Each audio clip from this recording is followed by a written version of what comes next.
Good morning. Good morning. Good morning. Welcome back to some more of this. I really need to grease this boom arm. Just like right here in this little corner, get a little bit WD-40, you know what I mean? Kind of thing going on over here. What's up? Welcome back to some more of this. We are curating and cataloging my movie collection, and I'm also enjoying some nice fresh coffee because it's good. Hi, buddy. So let's get into this. Starting a little bit earlier than normal, but I really want to get this done so I can get 31 for 31 going. So let's jump into it right out of the gate with Sherlock Holmes Steelbook. Found this at Dollar General, like a couple bucks, or maybe it was Big Lots for a couple bucks. It was one of the two. I like the Sherlock Holmes remakes, the Guy Ritchie Sherlock Holmes. They're fun. The second movie that I can't remember the subtitle to, okay, it's just a Blu-ray. I can't remember the subtitle to. I've only seen once in theaters, but I've seen the original Sherlock Holmes 2 or 3 times. It's good. I wouldn't mind getting the sequel, but if I get the sequel, I want it to be, you know, for a couple bucks. 2009? Wow, I didn't realize it was that old. I did go through the list. And just check to make sure I put in things right. And there was quite a few of them that I said I had watched that I had not watched. And I'm pretty sure on the stream I said I had not watched these and still typed yes in. So those should be fixed now. Up next, The Shining classic. My dog hates this movie. He's terrified of it. I'm not even joking when I say that. He is legitimately scared of this movie. It was one of the first examples we could see of him actually watching a movie. And the scene where the elevators open up, is it really 1980? I thought it was 70s. The scene where the elevator opens up and all the blood rushes out. You know what scene I'm talking about. His ears, I gotta sneeze. Nothing like sinuses to break up a story. He was laying on the couch, ears pinned back, eyes wide. He did not like that. He's not a big fan of horror movies in general. I think horror movies do get to him. Shinjuku Incident. This is a Jackie Chan movie that is really good. Not to saying that Jackie Chan has bad movies. I think Jackie Chan has quite a bit of good movies. But what I mean is this is really different in the sense of it's a very serious movie. It's one of his darker movies for sure, and it's really good. I've only seen it one time. I don't know if there's a Blu-ray of this. It would be really cool if there was, but this is not from 2009. I can tell you that right now. But I really enjoyed it. I thought it was really fun. Really different role for Jackie. Oh my God, it is 2009. Wow. Really different role for Jackie. And does this not have a Blu-ray then? And really enjoyed it. Actually, wouldn't mind rewatching it. Shinjuku Incident. I don't know why that's being so hard for me to pronounce. But yeah, like I said, it really kind of dark and gritty gangster story with Jackie Chan in it. So let's see if it's got a Blu-ray. Oh. Okay. That would be nice to have a Blu-ray of that movie. The Shivers of Vampires. Let me make sure I can even show you this. Okay. Just wanted to make sure there wasn't something inappropriate. Shiver of Vampires. This was given to me by a friend. This is part of a set of redemption titles of Jean Rollin, the cinema of Jean Rollin. I know I'm just enunciating that really weird on purpose, but it's probably Jean Rollin. It's actually probably Jean rather than Jean, but it doesn't matter. This was given to me by a buddy. I've not watched it yet, from France, which is why it's probably Jean or Jean.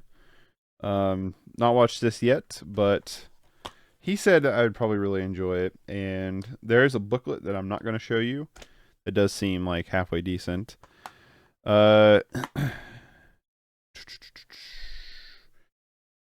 What am I doing? Blu-ray. I've not seen it, and I'm just gonna put it as a redemption release. Redemption release. Spine number 2. And the reason why I'm marking a spine number 2 is because this you can get this in a box set of Jean Roland films. Hold on, I'm gonna text my wife real quick.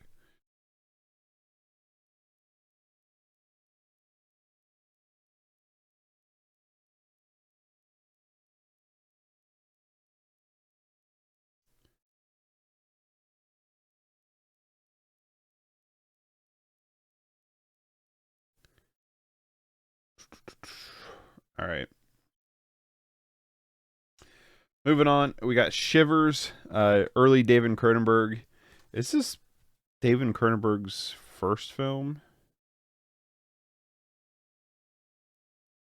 Yeah, feature length debut. This was moche at best. I was not like 1975.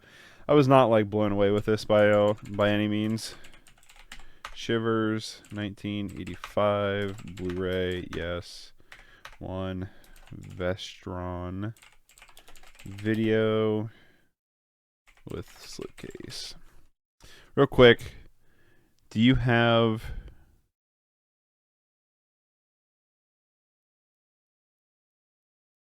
Okay, so no.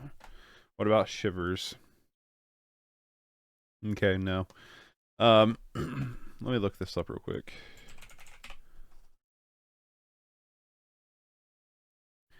I know I messed it up. I was like, this is not an 80s movie. So 6 out of 10. The residents of a suburban high-rise apartment complex are being infected with a strain of parasites that turn into mindless sex-crazed fiends out to infect others by the slightest sexual contact. It was okay, but I wasn't like in love with it. Like, it was like an okay watch. I would probably consider selling that one. All right, we got the Shrek. What's up, Lotus? We got the Shrek, the Ultimate Collection. The only movie that people should own is the Shrek franchise. Is it just me, or is it... Why is this like... Feels like it's chugging a little bit. Anyway, this comes with all 4 Shrek movies, including Puss in Boots, and a bonus disc, Shrek the Musical. Bunch of shorts. Comes with all this stuff. And yeah. Nope, not chugging. Okay, it looked like it was chugging on my display screen. We're gonna be here for a minute. There's so much on this set. It's not even funny.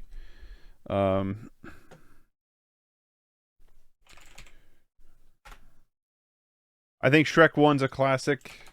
I think Shrek 2 is really, really good. How many discs was in here? 1, 2, 3, 4, 5, 6, 7. Damn. It's a hefty set. 7 discs. Shrek, the Ultimate Collection. Ron, what? Yeah. Yeah. You know what the bad part is we're not even halfway through this. We're not even halfway through this. Because I also have the Mill Creek Horror 200 pack, and we have all the stuff that are in binders. Like, we're going to be probably pressing the 3s, I would say, by the time we get done with this. Which is alarming. I'm not going to lie. When I went into this, I was like, this is going to be a lot. It's going to be a while. But I thought we would probably hit around, like, 11 or 1200, and that would be the end of it.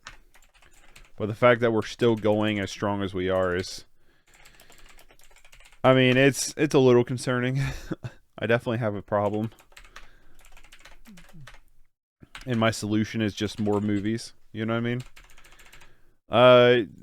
My opinions on the Shrek movies, I think Shrek 1 and 2 are really good. I think Shrek the Third kind of sucks. I think Shrek Forever After is a really good, what a lot of people would consider like a straight-to-video sequel. As for like a theatrical sequel, you know what I mean. But like, it's fun. It would have been a good, like, it would have been like a one of like the high tier, like, you know how Disney always had straight to video sequels for their movies. It would have been like a high tier one of those. Shrek the Musical, 2013. I have not watched Shrek the Musical, and that's not necessarily true. I've seen parts of Shrek the Musical and turned it off because I was like, this is miserable. And then I also think Puss in Boots sucks. The the first Puss in Boots movie, but I think Puss in Boots: The Last Wish. This is really good. The Last Wish is really good. Puss in Boots 2011 sucks. Which I think, I don't know if I still own that on individual release because I got it before this.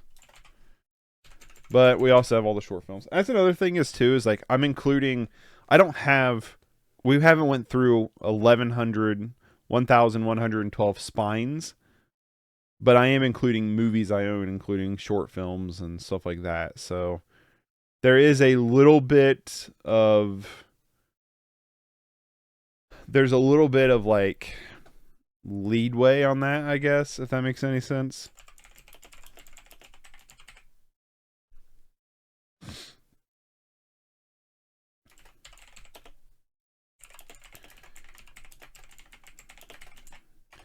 But if I still own a copy of the movie, I still own the movie, you know what I mean? I know I've seen that. When I was a kid, I watched like all the special features for stuff.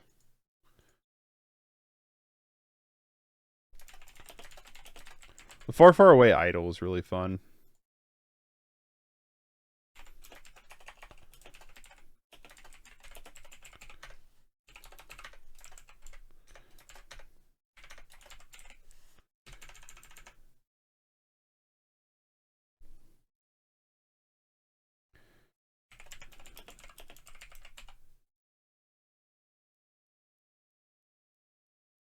I've not seen this one though. The Three Diablos. What did I say? 2012.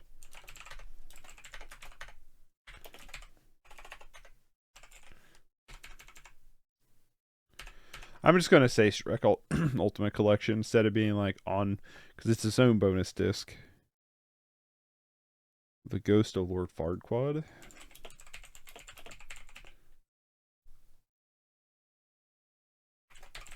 Oh, that's right, because I forgot it came with the Halloween stuff.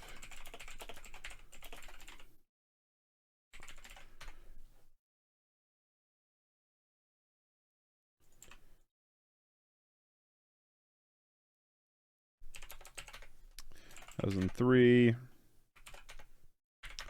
I've not seen that one. Scared Shrekless.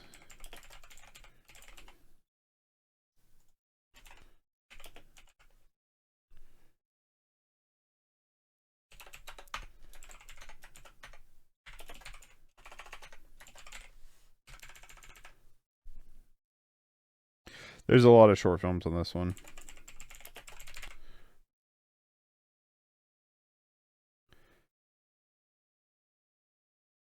You have Shrek the Halls on this. What about Donkey's Christmas Spectacular? Yep, you better believe it, boy. The Pig Who Cried Wolf, by any chance? Okay, and then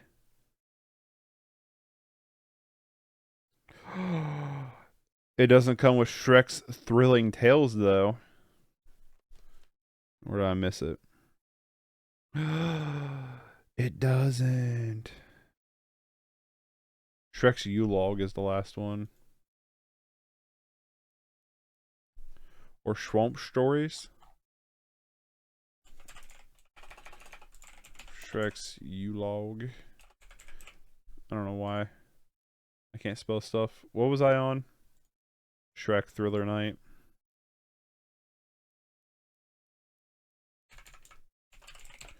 Shrek Thriller Night. 2011. Hey, hold on. Why isn't chat working over here?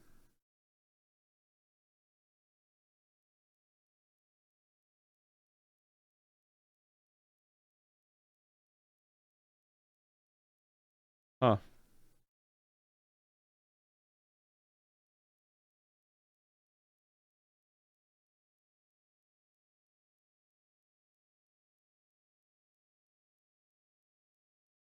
Hey, can someone shoot a chat message real quick? I'll just do it.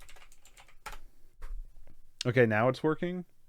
Sorry about that, Lotus. I like to have our chat pop up on screen here, but thank you, Lotus, for also testing it. Yeah, I don't know what the deal was there then. Why that wasn't working earlier. I apologize for that. I like when chat pops up on screen. So, it's my bad on that one.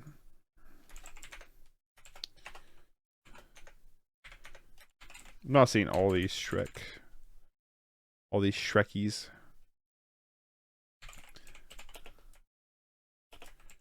You'll log 2010.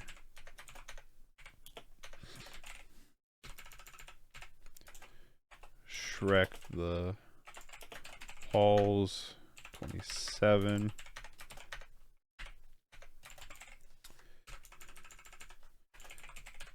Donkey's Christmas. Shrektacular. Man, they really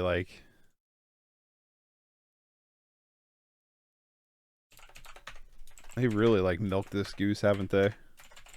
Isn't there a new Shrek coming out? The pig who cried werewolf. I actually think I've seen this one. Oh no, it's from 2011. Never mind.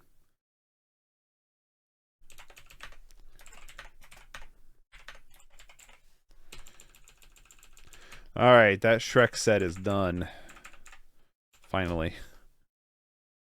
Shoot 'em up. You got MDB Pope up in this collection? I think I have MDD something Psycho. Most disturbed person on the planet? What is this? A controversial shock mixtape containing some disturbing found footage. Disturbing videos. Some of the most disturbing videos found on the internet put together. Oh no. No, no, no. No. I'm against this kind of stuff. No. I'm against like gore tapes and stuff. Not a fan of that stuff. How about Wally? I don't own Wally yet, no. I have MD. I have something Psycho. It was something that Takashi Miike did. MPD Psycho, multiple personality. It was like some MPD. Yeah, this is what I have. I have this. Not watched it yet, but yeah. Any Bedoozle. Wow. I do want Wally. I want the Criterion. That's why I haven't bought it yet. Shoot 'em up. Really good, really enjoyable. Lotus, if you've not seen this, you might like it if you like action movies. It's kind of just a fun, zany action movie.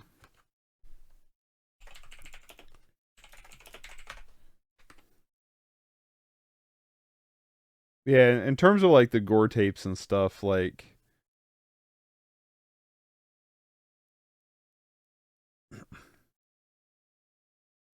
I don't know, to me there's a difference in watching like a car crash as opposed to watching a cartel beheading. You know what I mean? There's a huge difference between the two. And in terms of like being okay with stuff, like it's not that I'm okay with watching somebody die like in a car crash, but there's a different level of context when it comes to that versus, you know, a beheading video, at least in my opinion. We have Short Piece. I don't like mixtapes like NDP Pope. Yeah, me neither. Not that I've really watched any, but like you're on the internet for any amount of time, you're gonna come across gore videos. You know what I mean? So Yeah, not a fan of that kind of stuff. There's no point to it. There is no point to it. People, well, it's sensationalism, right? People like to watch that because it's sensational and people morbid curiosities, and then you have the weirdos who enjoy it a little bit too much, if you know what I mean. But yeah, I'm not a fan of that kind of stuff.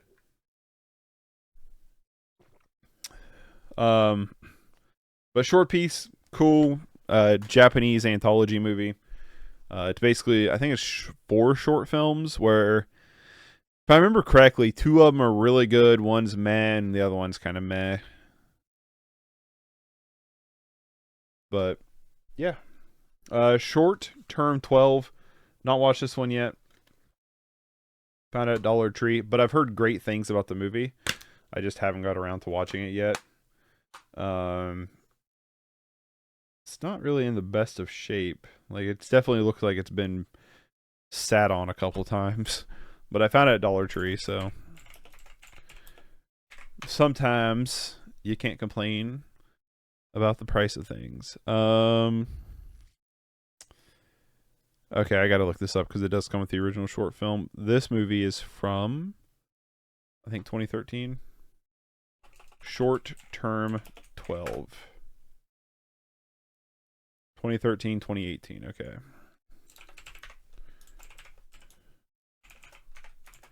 I've not seen it. And then we have Short Term 12, 2008. That I've also not seen on Short Term 12 release. If it wasn't obvious enough, right? Sicario and Sicario Day of the Soldado. I don't know how you say that. Good movies. I definitely think Sicario 1 is tenfold better than this, but I actually thought, like, Sicario is a weird movie because I never thought, you know what needs a sequel? Sicario. And then you watch the sequel and you're like, you know what? It's not bad. Like, if Sicario 1 is an 8, Sicario 2 is like 6.5, maybe a 7 on a good day. But Sicario 1's really good. If you've not seen it, I definitely recommend it. Great score, too, by the way.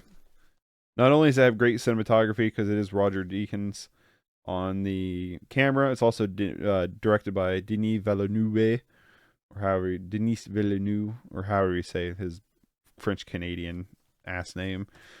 But yeah, really good. I've seen Sicario 1 several times. Sicario 2 I've only seen the one time in theaters, but I would not mind a rewatch. But yeah, that was a movie that was just like, you're making a sequel to this? 2018.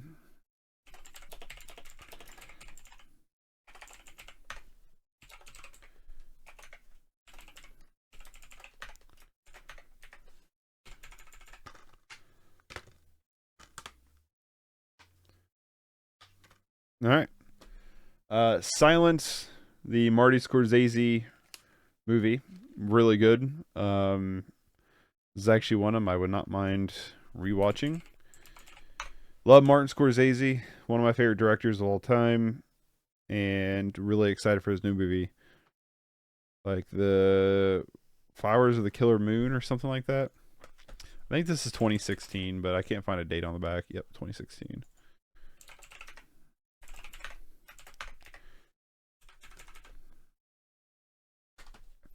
We got the Criterion Silence of the Lambs. One of my favorite pickups because I found this at a pawn shop for $1. That's like one of my favorite like finds. Is it's definitely probably one of the best in terms of like price wise finds. Finding the deal on the Silence of the Lamb Criterion for $1. Is this Blu-ray? Is this double Blu-ray? Yeah, it's double Blu-ray. Okay. There's 2 discs in here, but I couldn't remember if it was 1 or 2 Blu-rays. Silence of the Lamb's good. I was actually thinking the other day I wouldn't mind rewatching this because with the spooky season coming up, it's been a while since I've seen Silence of the Lambs. So I was like, you know what, that could be a good rewatch. I have to see if my wife wants to rewatch it sometime coming up this Halloween. I have like a little stack of stuff I'd really want to get through this Halloween. Just curious if there's anything in here that doesn't look like it. All right, we got a Spain release. I think it's Spain release of Silver Bullet, or Mito Azul. This is Stephen King's Silver Bullet. Scream Factory did a cool release of this. I think they're doing a 4K coming up. But I got this from a buddy of mine. It is region free, so play on any region player. It's like, that's cool. And it does actually have English subtitles too. So if I wanted to watch this with English subtitles, that's pretty cool. This to me is a Halloween classic. I've seen this movie more times than I probably should. You know what I mean? I grew up on this one. 85. I couldn't remember what year it was. I grew up on this one. Just it's a Halloween classic for me, honestly. Spanish release, region free, and then I'm just gonna put the Spanish title in there so I know what it says on the spine. But I've been categorizing it as just Silver Bullet. I'll probably get the Scream Factory release at some point. Sin City. Really enjoy Sin City. I do have Sin City 2. It's just not on the shelves. It's in a binder.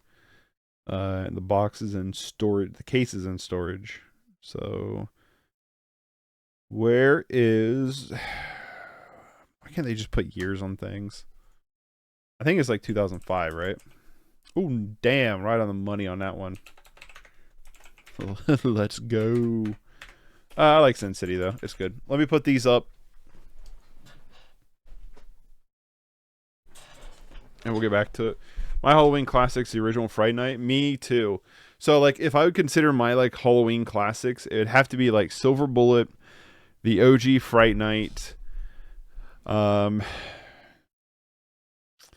are the first two coming to mind. Then you kind of go off, like, Dog Soldiers would be another one that I remember watching quite a bit around Halloween.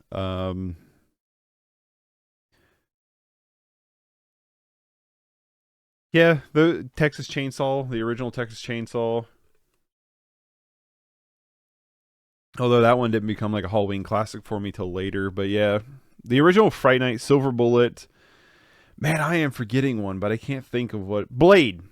Blade was another one. I was like, man, I am forgetting one, but I can't think of what it is. It was Blade. Blade was another one that I watched a lot as a kid too. But let me put these up real quick.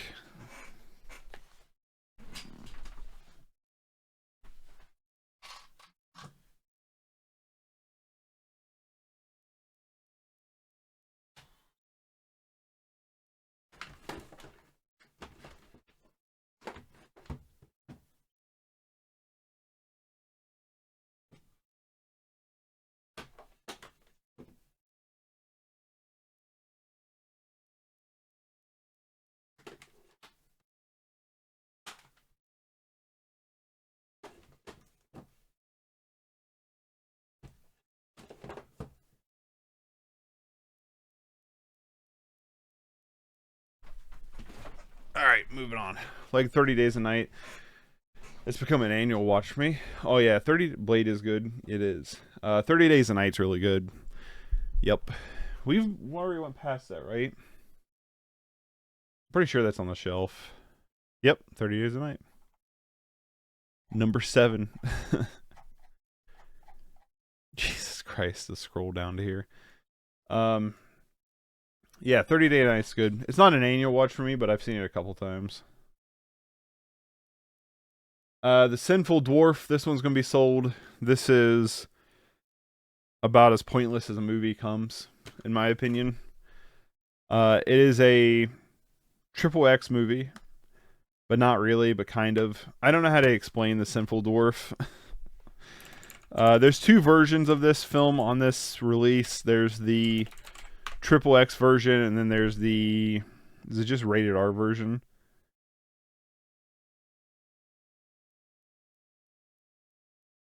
Might just be a rated R version. I don't know. This movie sucks. It's a really bad, like, Psycho ripoff. It's very much like Psycho. It also comes with the blue balloon, whatever that is.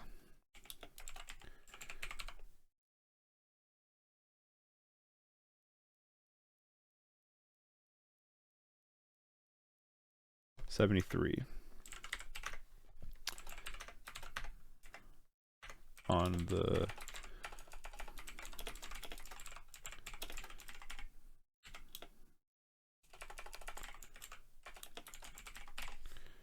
It is worth noting that this is Severn Films. I can't type today.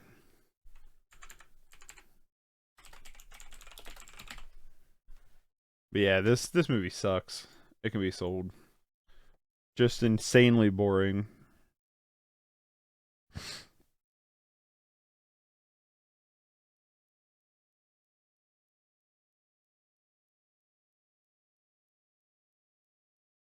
Yep. All right.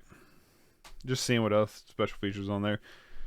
Speaking of not boring, the Six String Samurai. I did do a short review of this on my channel. This movie is a lot of fun.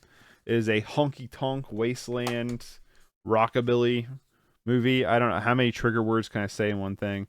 I really enjoyed it. I thought it was a lot of fun. It's not like the greatest movie ever made, but it is fun. The kid that's in this movie though is, oh god, is he obnoxious? But basically, it's a Mad Maxian style movie about a rockabilly guy who's going to become the king of Las Vegas in this wasteland, and it's a lot of fun. Okay, special features. The Sinful Dwarf. I didn't realize I was hovering over that. Six String Samurai. Also, I need to do these correctly. That was something else I had to fix. Was there were several where I didn't comma the.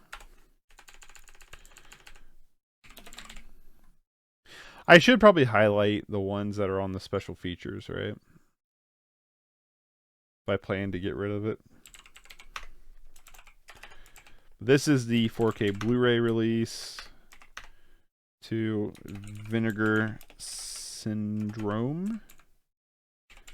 I will say this, out of all the movies, all the companies out there doing these like collector's edition releases and stuff like this, like the boutique labels, Vinegar Syndrome has to be damn near the top when it comes to packaging. Like their packaging game is like chef kiss, you know what I mean?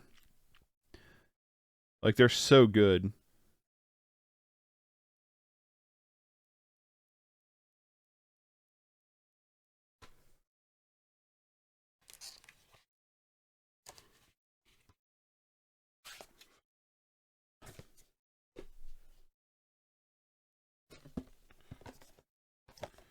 I mean, look at this chunky box. You know what I mean?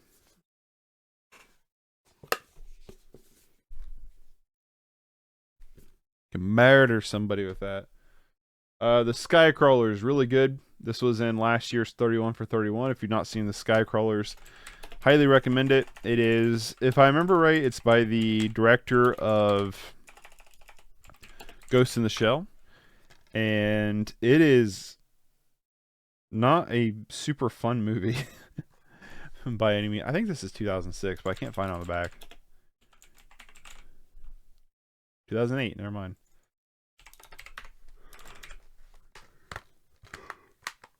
But yeah, this movie's really good. I really enjoy it. It's basically about this fighter pilot, these young fighter pilots that are in this like never-ending war. And I don't know. I don't want to give too much away about it, but like there's this theme of repetition that's just really good. Really enjoyed the Skycrawlers. Skyfall. Pretty good. I think I only have 3 of the Daniel Craigs. I think I have Skyfall. I'd have to check, but I think I just have Skyfall, Casino Royale, and Quantum of Solace. Honestly, Casino Royale and Skyfall are the only 2 I think is really worth watching. I was not a big fan of. Hold on, I'm trying to find the year to this. Is it 2012? That don't seem right.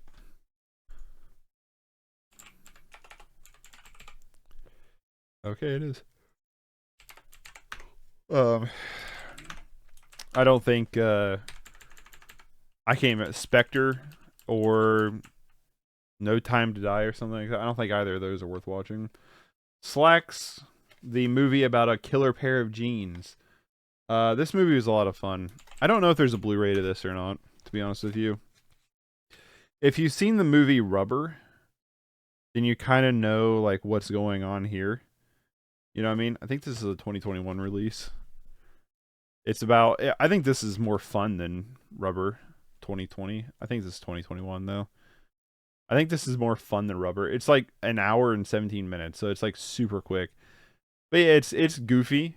It's just about a killer pair of jeans, 2021, that are killing people. And you know what the cool thing is a lot of it is done practically. There's a lot of practical effects going in place here. I watched behind the scenes.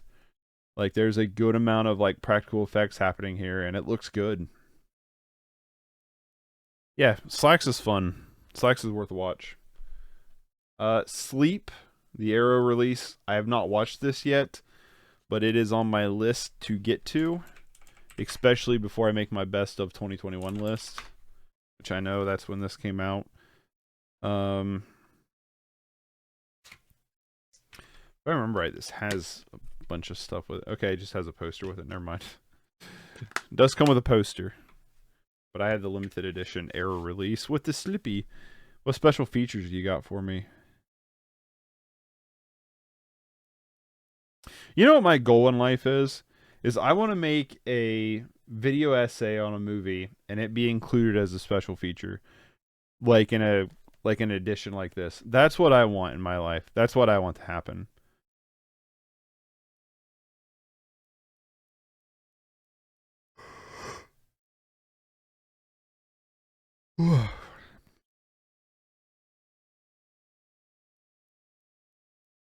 Okay, no short films included with this one. Blu-ray. I have not seen this. Arrow video limited edition with slipcase. I do want to see it though. I've heard good things about it. The last from this little bit before I gotta get more is Sleepaway Camp. Lotus, if you not, have you seen Sleepaway Camp? If you're still here, have you seen this? Sleepaway Camp from the 80s, or is it 70s? Fuck if I know. 83. From 83.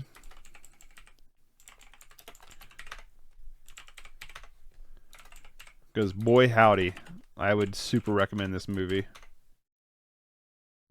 It has a lot of like bad trappings of like 80s slasher movies. But one, it has an amazing ending. That's all I'll say to that. And then two is it's a lot of fun. There's a good sense of mystery to it. Getting more.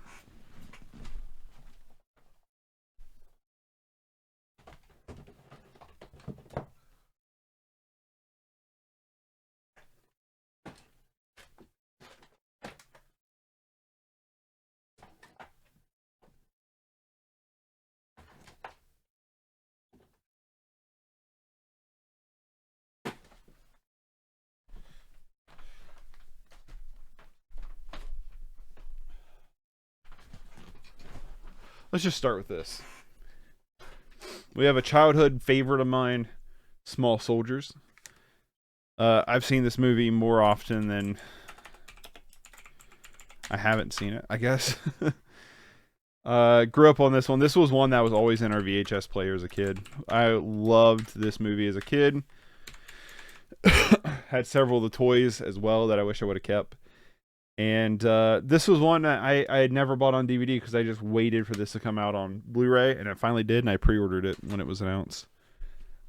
Rewatched it when it came in, and it holds up. It's a lot of fun. The Snake Girl and the Silver-Haired Witch by Arrow Video. I've not watched this yet.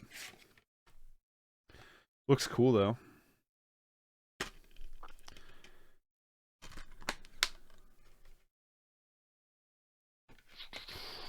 We were at a Barnes & Noble, and my buddy was like, Think Girl, hold on, and the Silver-Haired Witch. And my buddy was like, because they had the Arrow sale going on with the Criterion sale, my buddy was like, dude, you would really like this. And I was like, kind of looked at it and I was like, yeah, you're probably right. I probably would. I just haven't got around to watching it yet.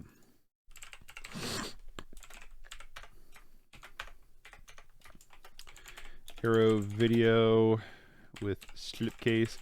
Gorgeous slipcase, by the way, too. Has like a bit of like foiling to it. Gorgeous slipcase. Snatch, Guy Ritchie, classic. Actually rewatched this not too long ago with my wife. She had never seen it. I was just like, all right, we're gonna watch this. Is Snatch from 2000? I was thinking it was like 97. I guess so. I don't know when shit released. Snatch is good. Snatch is really good. We have Snow White and the Seven Dwarfs. I actually found this at a Half Price Books for like $3 for this like big diamond edition. So I was like, fuck yeah. Let's go. 3-disc set. Is it 3? Yeah, 3-disc set, but I mean, comes with jam-packed full of special features.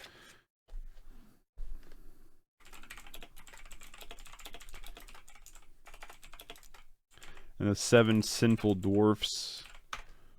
Disney does not show me what year shit releases, so damn, 37.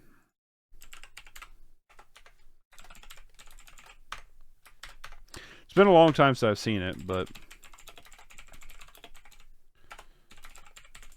well, we have it. Just in case I do want to watch it. What's it come with? Somewhere Returns.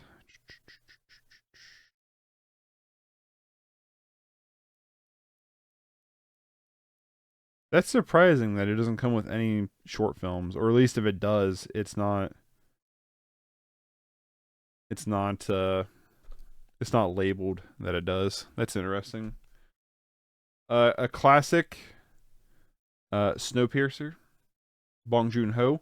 This is a movie I put off buying forever because I wanted this slipcase.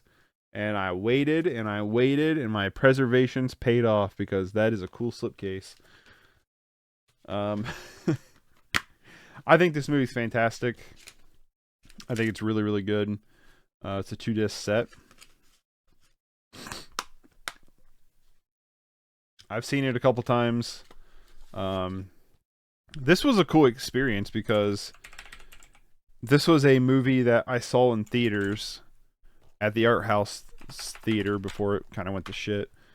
And I remember walking out of, which by the way, I think this is a 2012, 2013.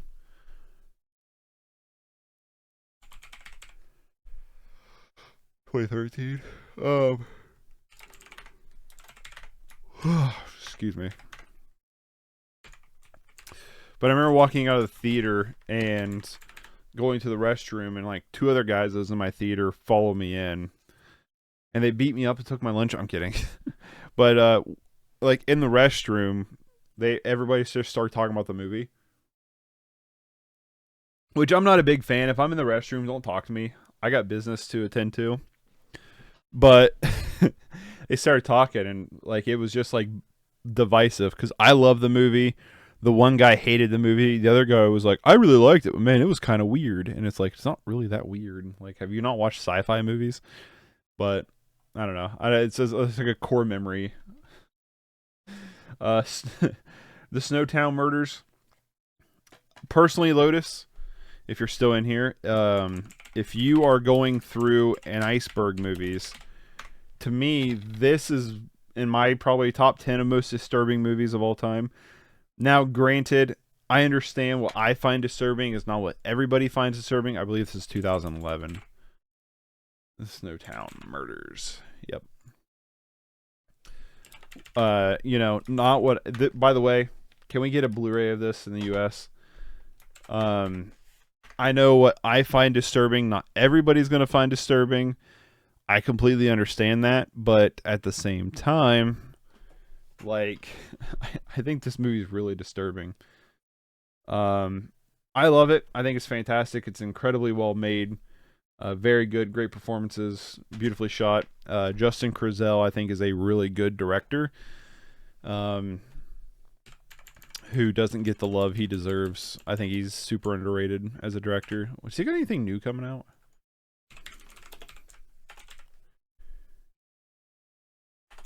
Help if I spelled his name right? Justin Kurzel.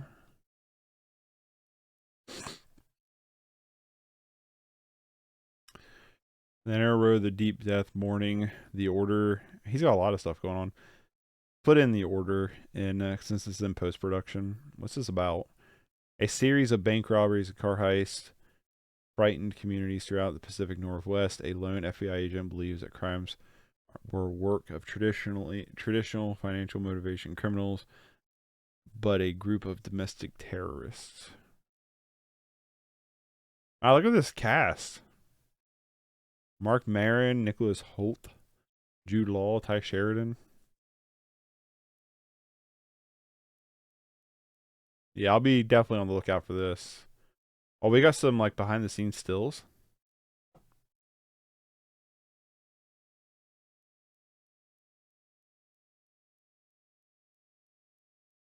Yeah, I'll be definitely keeping my eye on this. Cool. Yeah. Great movie, super disturbing. Society, and this really cool embossed, I don't know if you can tell, but yeah, embossed Arrow video release. One of the first Arrow video releases I got, because I had always wanted to see this movie, and I got it. Blu-ray DVD combo wombo here. Comes with a whole bunch of booklet stuff. I thought about selling this because this used to be worth quite a bit. I don't know if it still is.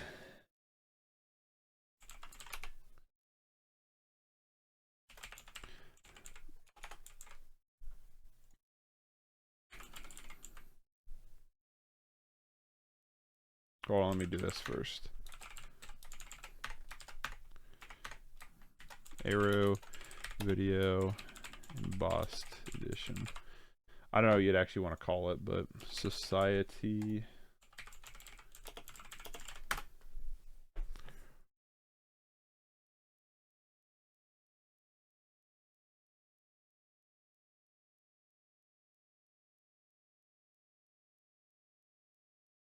Can't find it actually.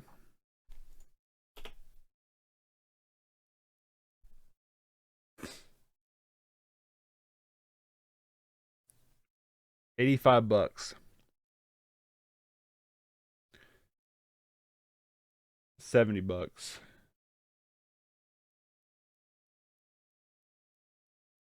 No, that one's region B. That one's not even region A. 110. Yeah, so I mean it's still going for a little bit. I've thought about selling it. I might end up selling it. I don't think the movie's that great. It's just kind of one of those things I've just held on to because it's like a cool release, but rather than the movie. Like I think the movie's a 5 out of 10, maybe a 6 out of 10. Like it's really not that good of a movie until the last like 30 minutes, and then it's a fucking sweet ass movie. But until that point, like it definitely takes a sweet time getting there. You know what I mean? Song to song, this one will be sold. I liked this better than Knight of Cups, but not really a fan. I've seen like two Terrence Malick 2017. I've seen like two Terrence Malick films, and I've not been a big fan of either of them. So yeah, I might end up selling Song to Song. We got the Sonic the Hedgehog, the 4K big edition with mini steelbook for whatever reason. This is such a stupid release. So you have, let me just show you.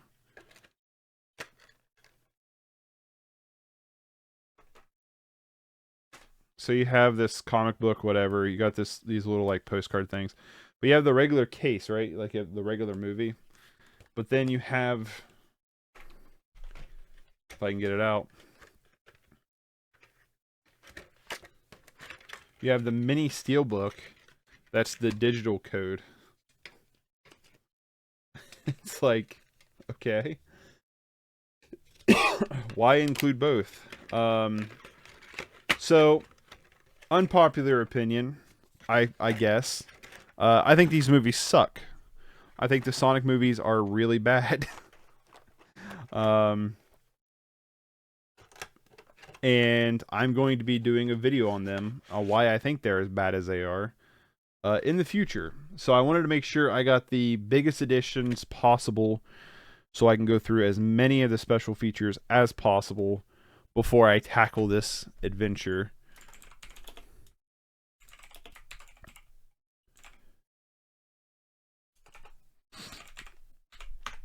So I don't know when that video will come out.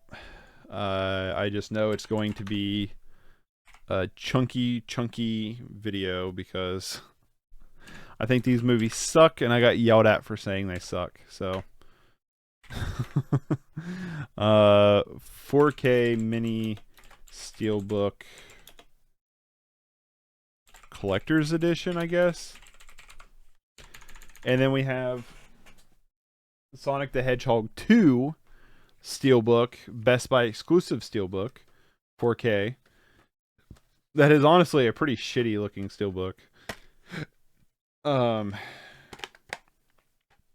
Yeah, that I don't have, I don't think is probably very good. Not very good. I know this is not very good. That I got a lot of hate for also saying this is not good. And I gave this a 1.5 out of 10, and I stand by that 1.5 out of 10. I think it's incredibly lazy, and I still think it's incredibly lazy. And yeah, I don't know how you make a $110 million movie that like haphazardly lazy, where you can't even animate the fucking handshake properly, but they did it. To steelbook. So let me put these up real quick.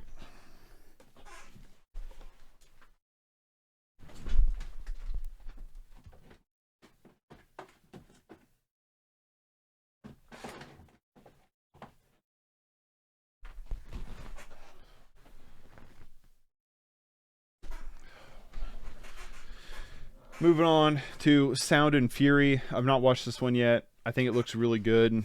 Is this one? I might need to be careful. No, okay. I think it looks really good. I am excited to watch this. This is one of them that I kind of hope gets 31 for 31 picked.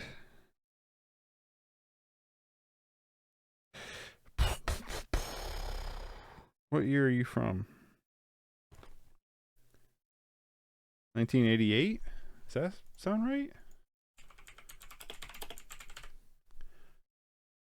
Yeah, 1988.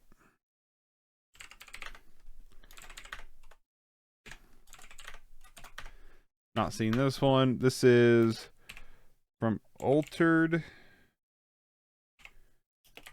Innocence. Vinegary Syndrome with the slipcase. With the good old slipcase. Alright. We got Southland Tales with Dwayne The Rock Johnson. This is by the director of Donnie Darko. I piqued my interest in this after listening to the Sardonicast episode with Southland Tales. And then Arrow was like, "Hey, we're gonna do a big release of this with the theatrical and the director's cut, the Cons cut." And I've only seen the theatrical cut. I'm a big fan of watching the theatrical cut before any other cut because that's the cut that was released first. I've yet to watch the Cons cut, but I will eventually because I find this movie interestingly fascinating. Where I don't think this is a good movie, really. but it's an interesting one. What'd I give this? A 7 out of 10? Yeah, I would probably stick at a 7. The Rock is like really hilarious in this, not intentionally. He's unintentionally hilarious in this.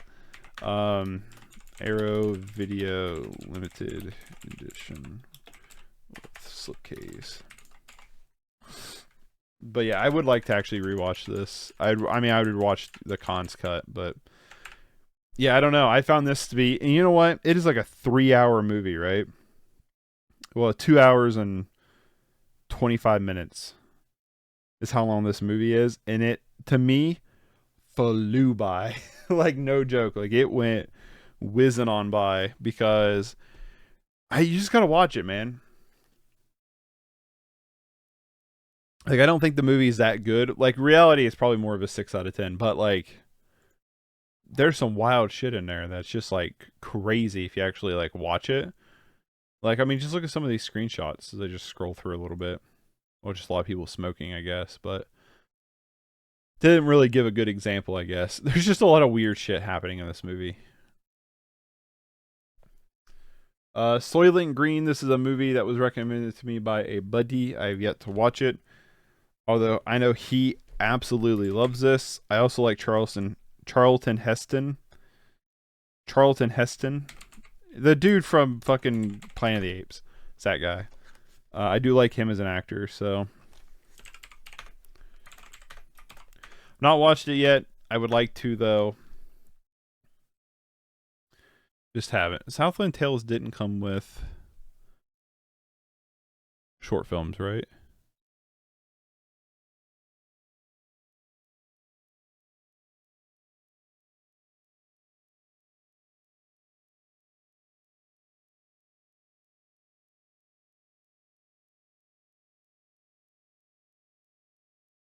There's This Is the Way the World Ends, an archival animated short set.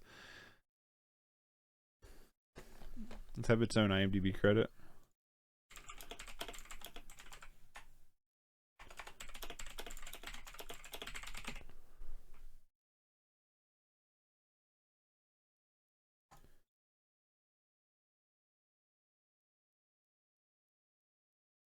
I'm gonna say no. Alright, moving on. We got Spaceballs. My favorite of the Mel Brooks parodies. I love this movie. I'm a huge Star Wars fan, so I mean, obviously that helps this movie go a long way for me. May the Schwartz be with you. I've seen this more times than I probably should. It's really good, really funny. Be out there and comb the desert. That scene is hilarious. Spaceballs, the documentary? What's that? But yeah, I think this movie is great. I think it's one of the best I'll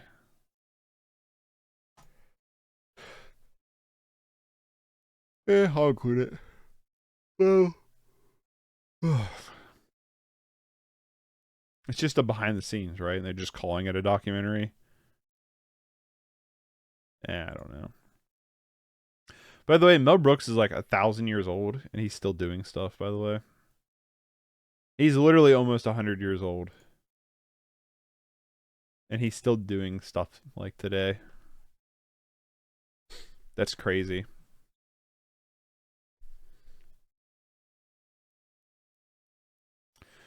I don't think he's directing anything anymore, though.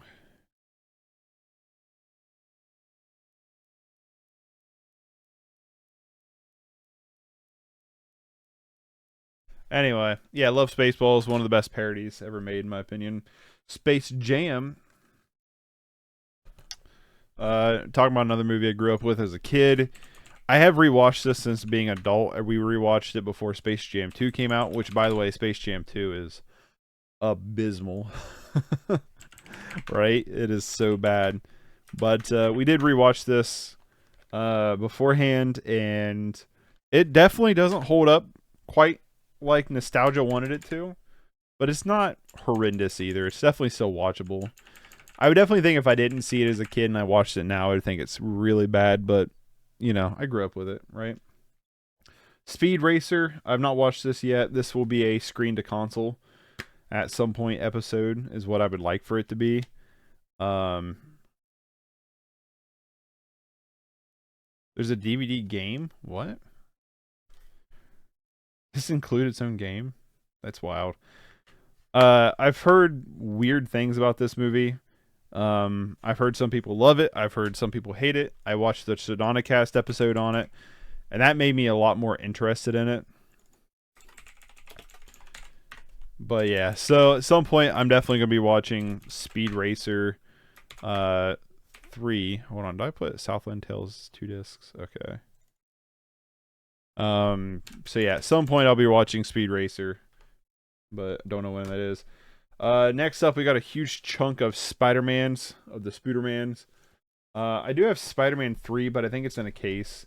I don't have the original Tobey Maguire trilogy yet. I want to get it. I used to have it on DVD, and I sold the DVDs to him a long time ago to get the Blu-rays, and then I just never got the Blu-rays for whatever reason. I just haven't got around to getting them. Except for Spider-Man 3 that came with my PS3. I still have that, but that's in a case, I think, because I don't think it's on shelf. Yeah, it's not up there, so it must be in a case. So we have Homecoming, Far From Home, No Way Home, Spider-Verse. I definitely think these Spider-Man movies have been the better part of this back end of the MCU, at least in my opinion. 2017.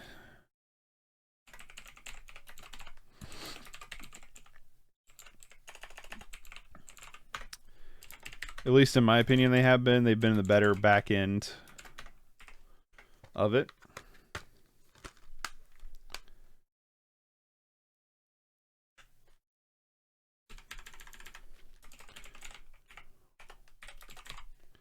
But I do need to get the other ones. And I do think the best out of them, all new short Peter's To-Do List. So it does have a short film with it.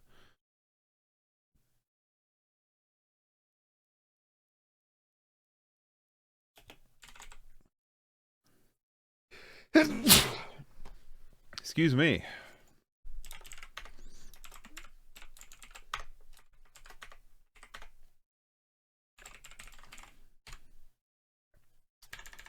So Peter's To-Do List.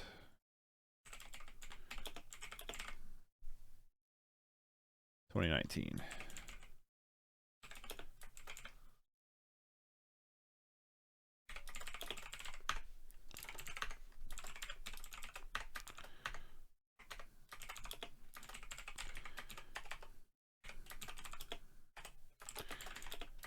From home release. All right. I definitely think No Way Home is the best of the Spider-Mans. At least in my opinion.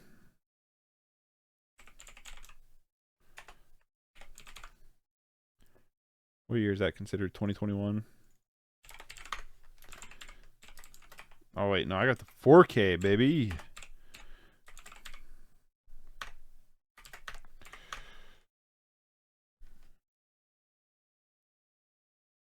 All right. And then Into the Spider-Verse, I think is the best of all of them. I honestly think Spider-Man Into the Spider-Verse might be the best Spider-Man movie. I have seen Across the Spider-Verse, the new one. I just did a short review of it not too long ago. I think it's very good, but it does this thing where it doesn't conclude or have an ending. So it's a very unsatisfying experience. I think the movie is fantabulous. I think it actually probably could have been the best in terms of Spider-Man movies if it would have actually had an ending.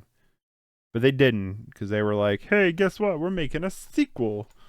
And they leave it on this big cliffhanger, which is fine if you want to do that. But 2019.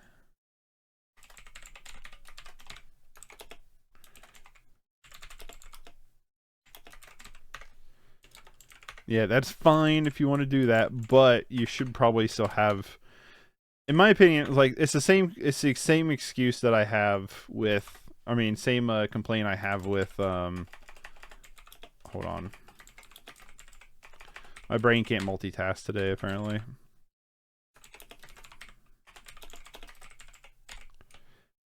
Same complaint I have with Dune, where I think Dune is really, really good, but because it's breaking itself into two parts, it's a very unsatisfying experience.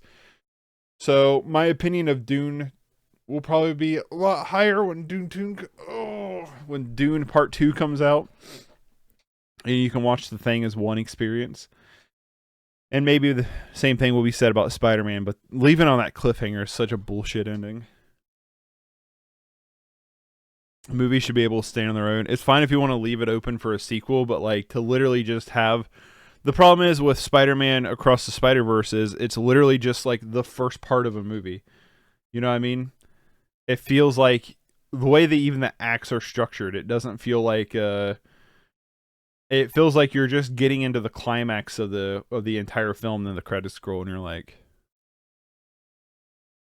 cool. You know what I mean? Like, come on, give us the full thing. Be right back.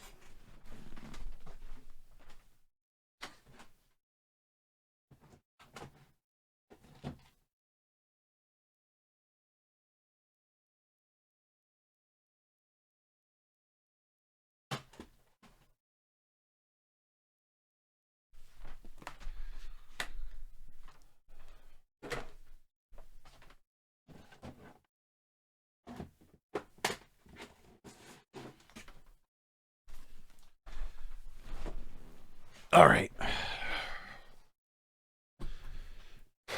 I grabbed a huge stack of stuff. So let's get through it. We got Spine of Night. This is the 4K Steelbook. This movie is fantastic. It's one of my favorite films of 2021. Whenever I do my 2021 list, I guarantee this will be somewhere near the top. Guarantee it. If you're a fan of Doom sludge, I don't even know how to explain it. I mean, I'll just let that picture, I should do it for you. It's an animated movie. I don't even know where to begin with it. Let me just pull it up.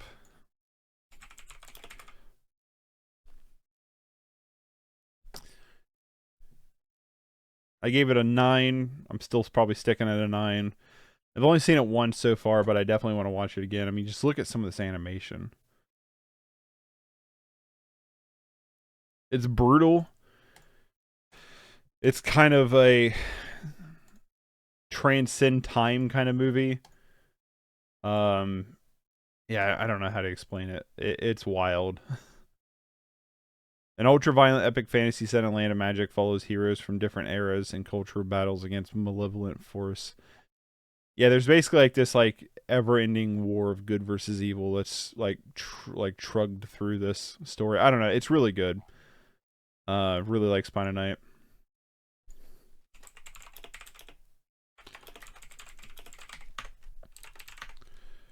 $4K Blu-ray, yes, to Steelbook. I do own this on regular release too, because I actually upgraded to the Steelbook because I found the Steelbook on sale for $10. Spartacus covered last year on 31 for 31, put back into the Steelbook protector backwards, which is funny. Really enjoyed this one, thought it was good. Not my favorite thing Kubrick's done, but definitely good. I think this is just a Blu-ray. Yep. Really enjoyed it. Some good stuff in here. I think if I'd rewatch it, there's a big intermission in the middle of it. Honestly, like if I would go to rewatch it, I'd probably take that intermission as like I'll come back to this tomorrow kind of thing, rather than just set through the whole thing again. that's because I did find myself in that second act, the second half of the film, kind of like, you know, kind of dwaning there. The Spirit. I think this is a so bad it's good movie. I think this movie is hilarious. It's got Scarlett Jojo in it, Eva Mendes, Sam Jackson, and yeah, I think this movie's hilarious. But that's just me, apparently. A lot of people hate this movie. It's directed by Frank Miller, who wrote Sin City 300, wrote a lot of comics, right? But this is his directorial effort, and he clearly tries to rip off Sin City, but he doesn't have the, I don't think, the directorial know-how of how to do it. And so it comes off as just a really bad, like, high school clone of Sin City. And it is so funny. This movie is so fucking funny, in my opinion. Not intentionally, but yeah, I love this movie. I think it's hilarious. I gave it a 7. Reality, it's a 4 or 3 out of 10, but I'm gonna change my adjustment there. But I think it's hilarious. Enjoyability wise, like if I were to go back to my 5 points, which is 5 points to enjoyability and personal connection with it, and 5 points of how it's made, it's maybe a 1 out of 5 for how well it's made, and then it's like a 4. So I'll give it a 5. It's like a 4 out of enjoyability. I don't know. I like the movie. I think it's really stupid, but I like it. All right. Moving on. Spirited Away, one of my favorites. One of my favorite movies of all time. Probably my favorite Studio Ghibli movie, which I know is pretty basic bitch of me, but I mean, hey, it's damn good. I actually got this one. This is the first run of Blu-ray for Spirited Away. Back when I first started collecting, I wanted Spirited Away because it's always been my favorite of the Ghibli movies. And so when I got into collecting movies, I went looking for it and I was like, I can't find this. Well, come to behold that it was never released on Blu-ray yet. And I was like, well, that's dumb. Then they announced the Blu-ray to it, and I pre-ordered it, and I've had it ever since. So it's cool to have the original run still with the slipcase too. So we got Split. My wife really likes this movie. She likes like multiple personality stories and stuff like that. I think it's good too. I think it's one of M. Night's better movies. M. Night's a director who I think has been all over the place. I think he's had some really interesting movies, and I think he's had some really, really bad stuff. I think Split sits at like a 7 out of 10 for me. It's enjoyable.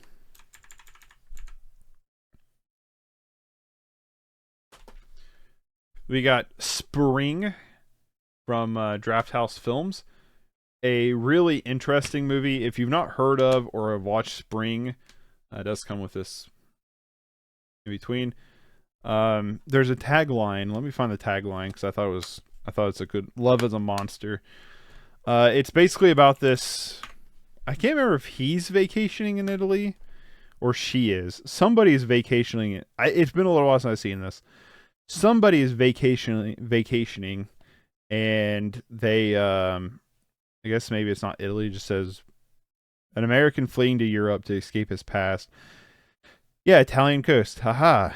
Everything stops when he's at an idyllic Italian village where he meets and instantly connects with an enchanting and young, mysterious Luis. But yeah, it's a romance monster movie. I don't know how else to explain it other than that. It's a romance monster movie that I think 2015, right? 2014. I think it's 2015 really. So that is pretty interesting. It's on AMC Plus if you want to check it out. Yeah, 2015. But I liked it.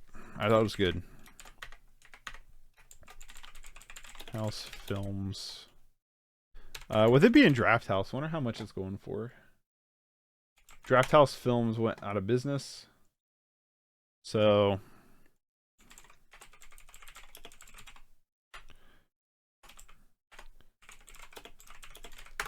some of their stuff goes up in price. At $10. That's not bad.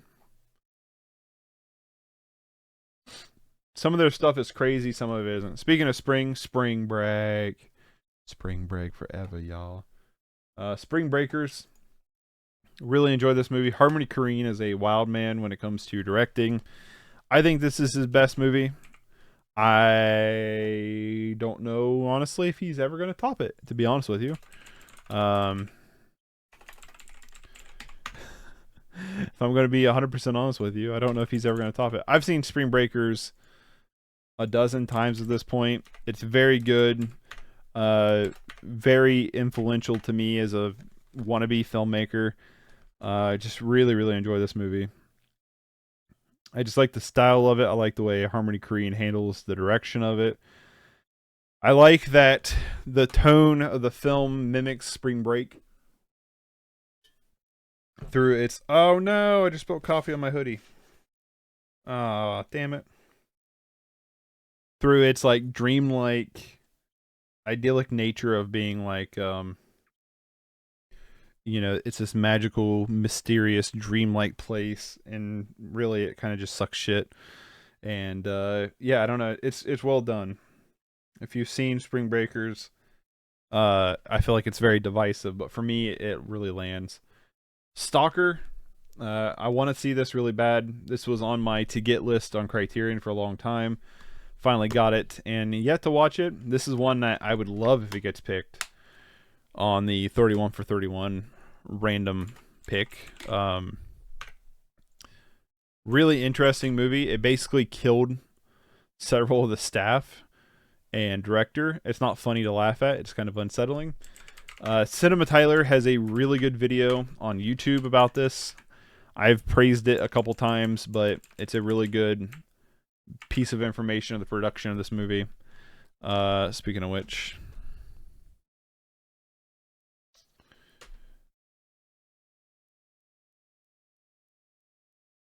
okay. Yeah. Stand By Me.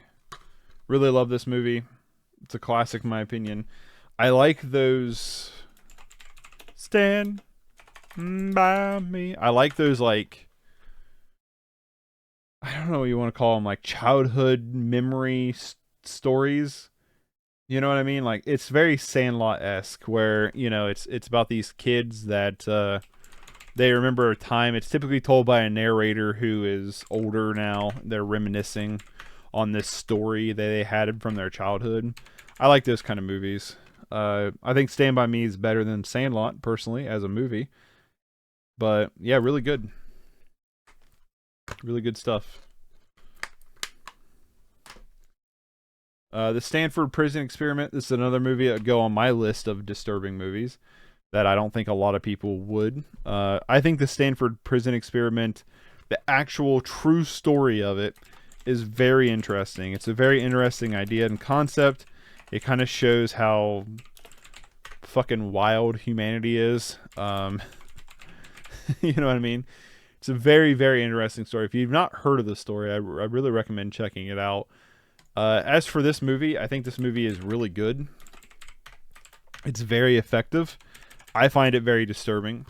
Again, I find psychological things way more disturbing than a lot of things, but it's really well done. It's really well done. Now comes all the Star Wars shit. There's going to be a lot to this, so bear with me. A lot of stuff for Star Wars I have yet to get on Blu-ray. I'm one of those idiots who's holding out that they'll release the original cuts of things. I don't think it's ever going to happen, but I'm holding out and hoping they will. So a lot of the stuff I own is older media for Star Wars. I do know that there's a bootleg cut that you can buy that's the original cut, that the quality is pretty good, and I just need to buy it eventually, honestly.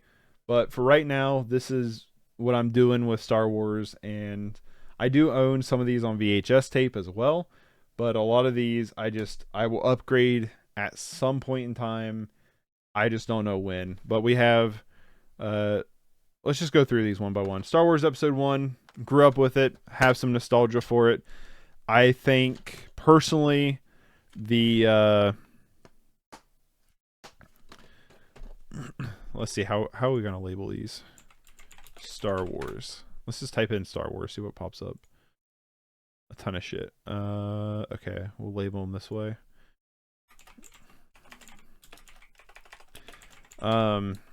Episode 1, The Phantom Menace. But yeah, I grew up with it. I think that there's not very many, like, I mean, not very many. I don't think that this is that great of a movie, but I think Darth Maul's cool. I like the pod racing scene a lot, and I also think this Duel of the Fates might be the best piece of Star Wars music, in my opinion. A lot of special features, but I don't think there's anything that crazy in there. Star Wars Episode 2, Attack of the Clones, I think sucks.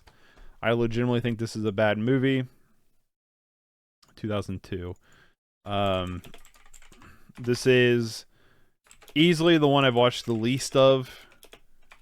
I don't think this Clones. I don't know. This movie sucks. I don't even think like this is like I used to go. I mean, it's like an okay movie, but for a Star Wars movie, no, I don't even think that anymore. I think this is just a bad movie. You know what I mean? I just don't think it's very good. Speaking of which, what aspect ratio is this? Okay, cool. Because they do replace Yoda in Episode 1 from being a puppet to being CGI, which is super annoying.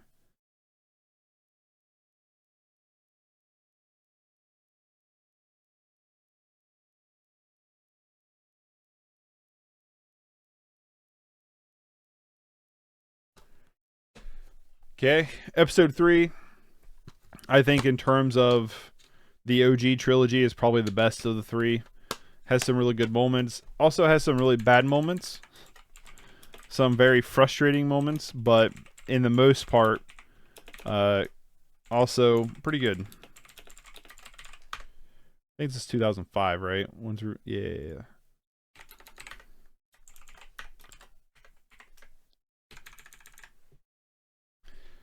There's a ton of special features on these things. You know what's nice about these are too is like I paid like $1 for each of these at like pawn shops and like yard sales and stuff because they're just everywhere. Star Wars is just all over the place. I mean, there's like behind the scene documentary things included on these. I don't know if I want to include them as like their own thing, you know what I mean? So we have my original full screen trilogy of Star Wars. This is the set that came out right when they put fucking I think it's all one disc, right? Hayden Christensen at the end of Episode 6 is what this set is. At some point, I would like to upgrade to something better. I do have the original trilogy on Blu-ray, I guess, but I would like to have the original, you know what I mean? The original uncut movies. I don't know why it's like so hard. I think if you're a director wants to alter his movie, update it, change it, things like that, go for it. I'm all for it. Do what you want. But you still need to make the original Star Wars full screen trilogy set. You need to make available the rest of them. Right? You need to make available Empire Strikes Back, which I think was 82, right? When was Empire? 80. Never mind. That's my personal opinion. Is you need to make it available. You need to make the original version available still. Star Wars Episode 6. I'm a huge Star Wars fan. So obviously, you know, a little bit of personal bias, I guess. 83.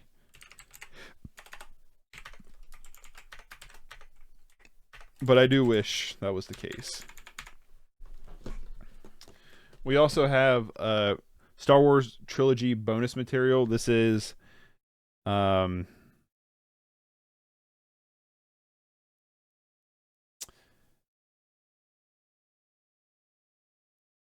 Empire of Dreams. That's the big one. I was like, this has something on it.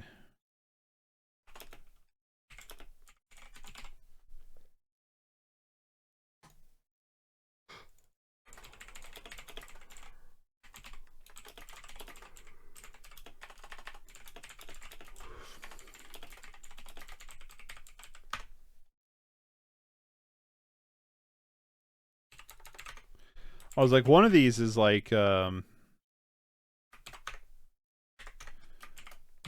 Star Wars trilogy bonus material DVD. I've not seen this, but yeah, that was one of the reasons why I got this. Again, like $1 under pawn shop. Then I have the OG trilogy on Blu-ray because I did want them in a decent quality because full screen sucks shit. I really don't like full screen. Personally, New Hope is my favorite. If you're gonna ask me which is my favorite of the Star Wars movies, it's A New Hope. I think it's a perfect movie. I also think Empire is a perfect movie. I think Return of the Jedi is a really fun movie. That being said, A New Hope is my favorite. I've seen it a dozen times, just about.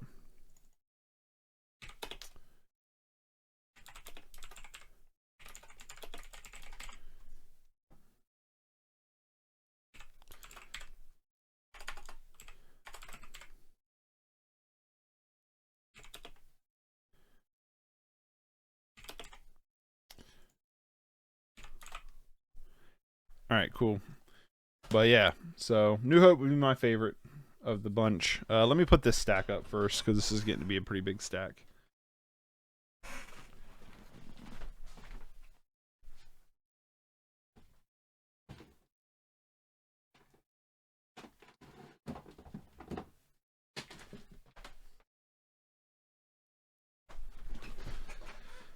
All right, now we have the sequel trilogy, which I own 2 copies of The Force Awakens for some reason. The reason why I did was I got the Steelbook version because I thought the Steelbook version looked cool, and I got the BB-8 version from Walmart. I thought was cool, and I honestly, for some reason, thought, oh, I'll get. Oh, neat! This comes with like a little enamel pin of Ascot.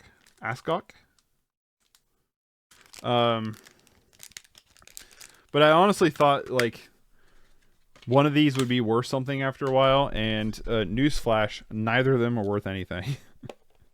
So I kind of just have both of them, and I haven't figured out which one I like more. I'm leaning toward the Steelbook. The Steelbook's a 3-disc set.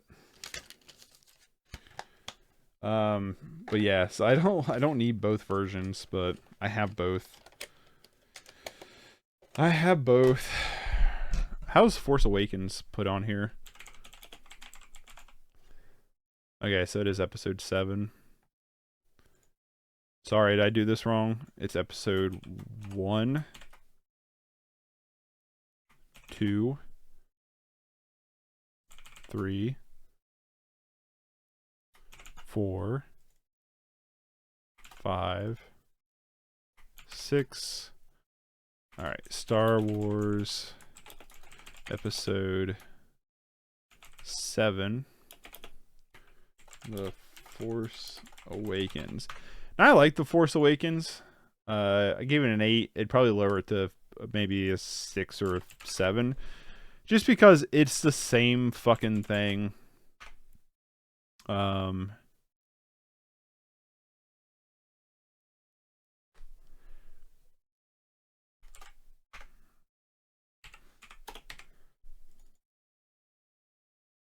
Hold on. I need to fix these.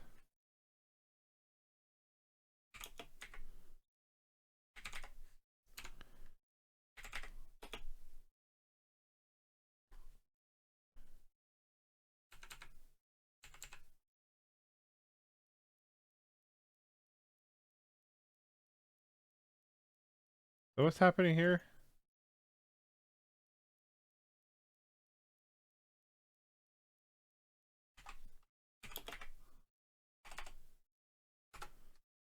Okay.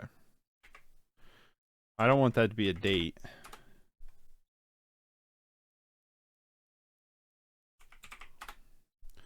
Let's do it that way. I don't want that to be a date. Steelbook and BB8 slipcase. Yeah, so I could probably get rid of one of these. Are any of these going for anything?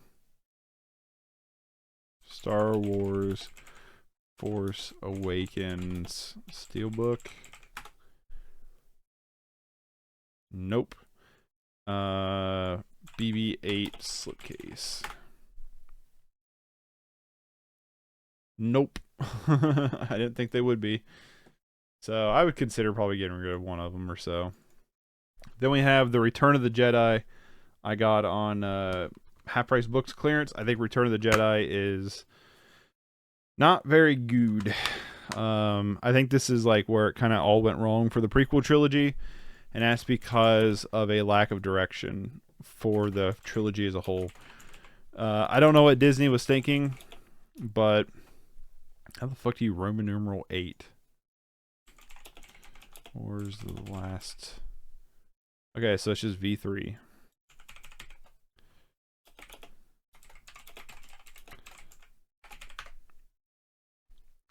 What year were you? 2017. But it's like they were just like trying to get them out or something like as quick as possible. So they didn't like actually have like a plan. So you basically got two directors butting heads of the direction of the whole entire series, and that's why it became a jumbled mess. Don't have the Rise of Skywalker yet. I'm waiting to find it for like $1 or $2 on clearance. What part of this is squeaky?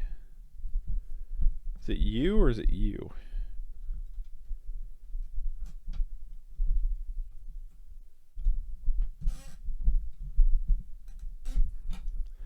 Alright, I think it's this piece up here.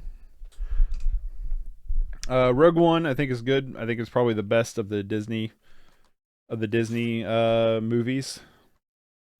I think it's actually pretty good, pretty enjoyable. Is this 3-disc set? Oh snap! It is. Yeah, I think it's pretty enjoyable. I like Rogue One.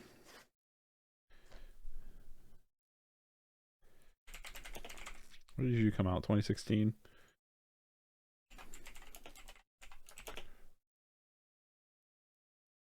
Okay, so this Rogue One, a Star Wars story.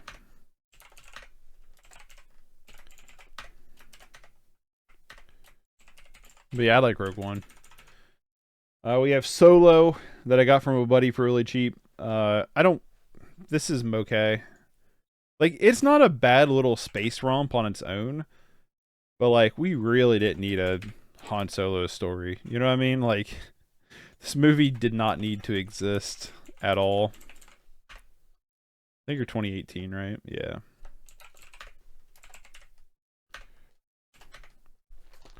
You just 1-disc? You feel like a 2-disc.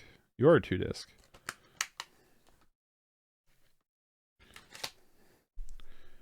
Two slipcase.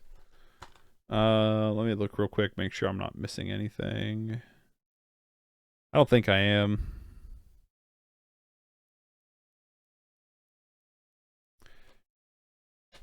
And the last bit of the Star Wars stuff. I thought I had the R2-D2 mockumentary thing.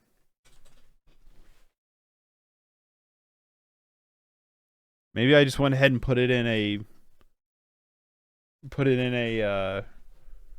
the binders, but I thought I had the R2-D2 mockumentary thing too. Did I not have that? Yeah, regardless. The Clone Wars live action movie. Not live action. The Clone Wars movie. It's not very good. At least I think. Hold on.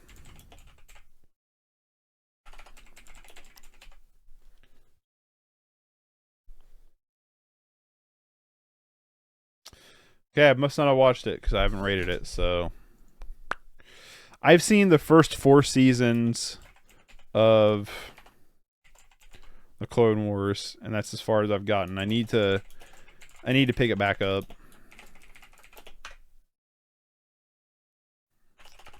Dummy.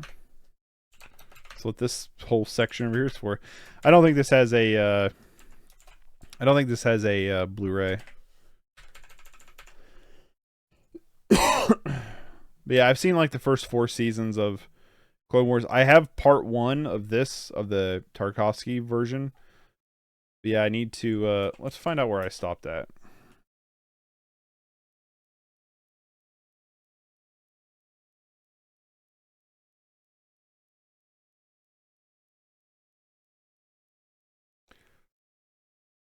I know I was in season 4.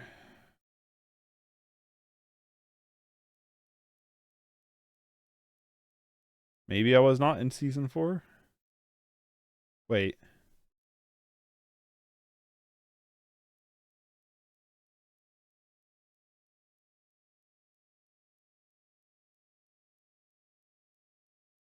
Like right here is where I'm at.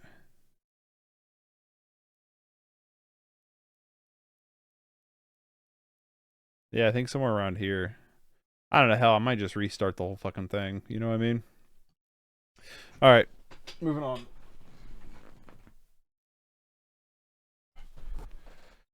I only enjoyed the 3 old Star Wars movies. Yeah, I mean, they're the best. I'm a Star Wars nerd, so like I kind of like most of them in a way. Or at least I'll watch most of them. Prequels, I think the only ones worth watching is 1 and 3, especially 3. And then the sequel trilogy, I think Force Awakens is the only one really worth watching. But I think Rogue One is too. I like The Mandalorian season 1 too. I've not watched season 3. I thought Book of Boba was decent. I didn't finish Andor. I haven't finished the Clone Wars. Haven't started Ahsoka. Obi-Wan was mid. So, anyway, Starfish. Really enjoyed it. Definitely recommend Starfish. Has one of the best, in my opinion, best fourth wall breaks I've ever seen. 2018. Really like Starfish.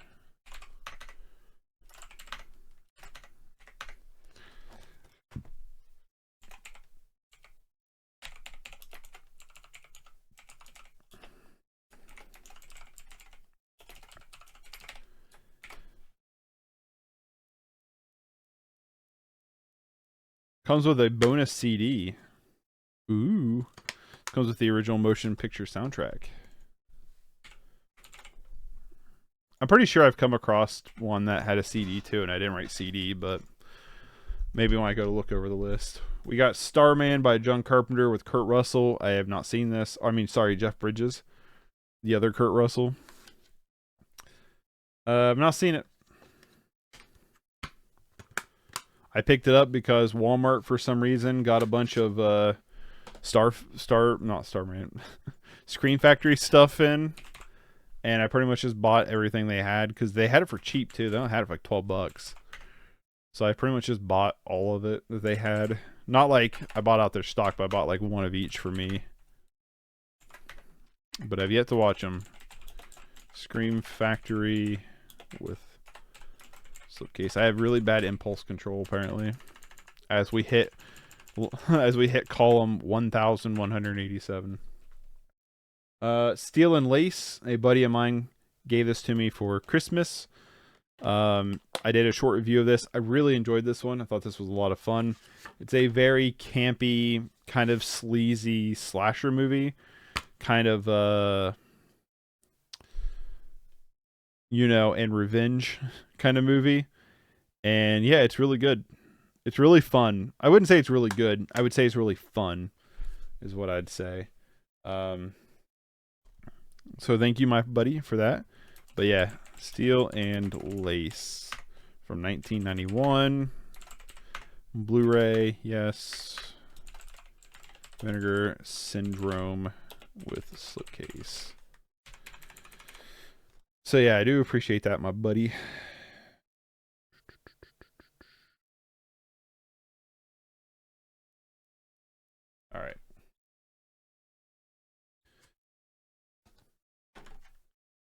But yeah, I did do a short review of it, so that's out there. I think I gave it a 7 out of 10. It's good. The Stendhal Syndrome. This was given to me by the same buddy. I've yet to watch this one. So, Asia Argento, I think, is Dario Argento's kid. Daughter, I should say.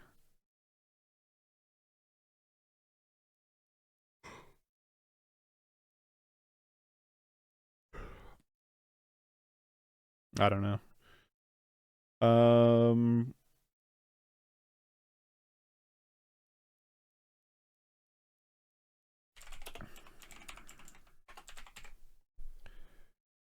Oh, she's acting in it, so she didn't direct it. Oh, it's directed by Dario Argento. Okay. Dario Argento is a director that, so far, what I've seen from, I really enjoy, but I've not watched a ton of his stuff.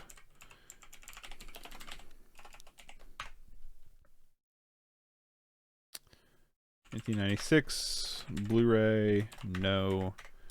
Blue Underground. Right, one disc.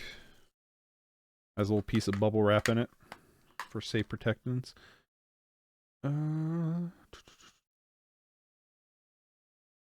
Okay, cool. Moving on. Not seen it. Interested in it, though.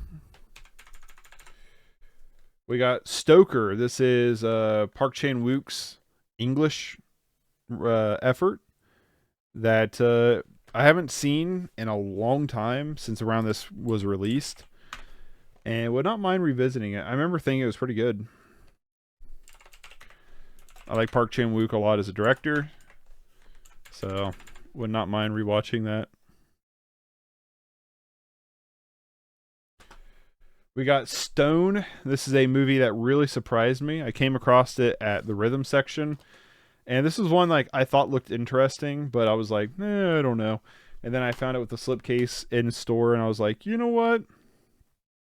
Yeah, I think I'm just going to get it. And I got it, and I watched it, and I gave it an 8 out of 10 because I really enjoyed it. I think this movie is really good. It is a movie about... Hey, it comes with a soundtrack, too. It is a movie about a undercover cop joining this motorcycle gang. I guess he's not really that undercover because like the motorcycle gang knows about him, right? If I remember right, they do. But there's a serial killer basically killing bikers. So he needs to find the serial killer, and it's really fun. It's a really, really fun movie. Good sense of mystery, but also like it's just the banter of the group is what really carries the movie. You know what I mean? Really enjoyed Stone. We got Stretch. This is a movie I waited for a while to come out on Blu-ray. When it finally did, I was like, hell yeah. This is a film directed by Joe Carnahan, who did The Grey and Smokin' Aces. I personally think this might be his best. I've seen this a couple times. I just find this movie really enjoyable. It's a lot of fun. Patrick Wilson, the guy from The Conjuring's in it, and I think he just does a great job. It's just a lot of fun for a movie. If you don't know him, he's a stretch limo driver who picks up a wild client, and they go on like a night of just kind of debauchery-ish kind of things, and it's a lot of fun. We got Strings. I covered this in the first 31 for 31 I did, I think.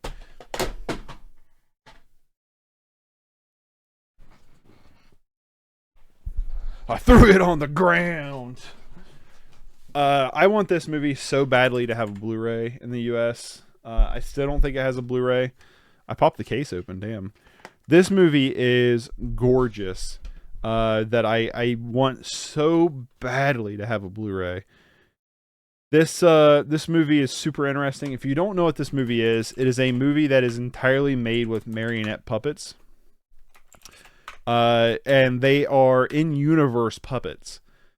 So there's a scene where they cut the strings of a character who commits a certain ban word. They use parts from other dolls to repair current living dolls. It is... Here, I'm just going to show you some screenshots. It is a utterly fascinating world and concept for a movie. and it's told with no tongue in cheek. It is told super seriously and literal. And a lot of the time that wouldn't work. A lot of the time that wouldn't work. But I mean, there's this cool shot. Look, this is like the skies and the strings are coming down from the heavens, right?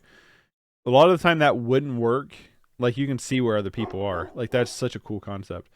But yeah, a lot of the time that wouldn't work, but it works really well, really well. Another thing they do is they'll tie their strings like in this prison to the rafters, so they have like limited space they can move.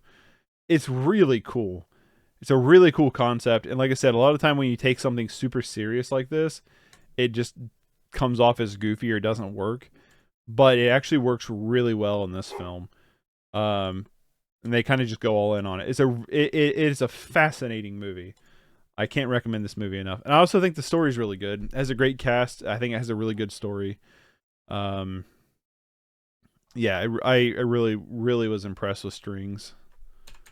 Just a movie. I was looking around. This is why when you go to stores, take your time, look at stuff. If something you don't recognize is on the shelf, pull it out and look at it. You know what I mean?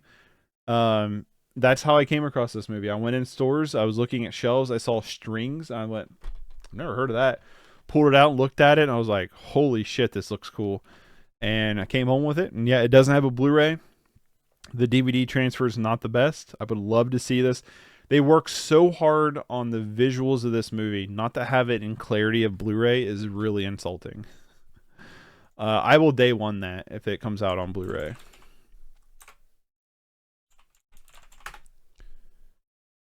Yeah, nothing. I don't know who owns this movie, but make it happen. You know what I mean? Make it happen. We have Stripes. It's okay. It's not my favorite thing. This is one I could probably sell, to be honest with you. I don't ever see myself watching this again. I thought it was enjoyable when I did watch it. Oh, we got another receipt. What'd I get this trip? Oh, this is a long one, baby. Okay, we got from Dollar General's where these came from. Stripes, Tommy, and Das Boot Blu-ray Steelbooks, which is cool because they're the Project Pop Art ones. They were $10 a piece. And then I also bought several other DVDs that were all listed for $4.95. One of them was $2.95. That I have no idea. I have no idea what they were, because they're just labeled MUB DVD. And then a bag of Nachos Doritos and a bag of Lay's Cheddar Sour Cream is what I got that trip. Okay. That's funny though, but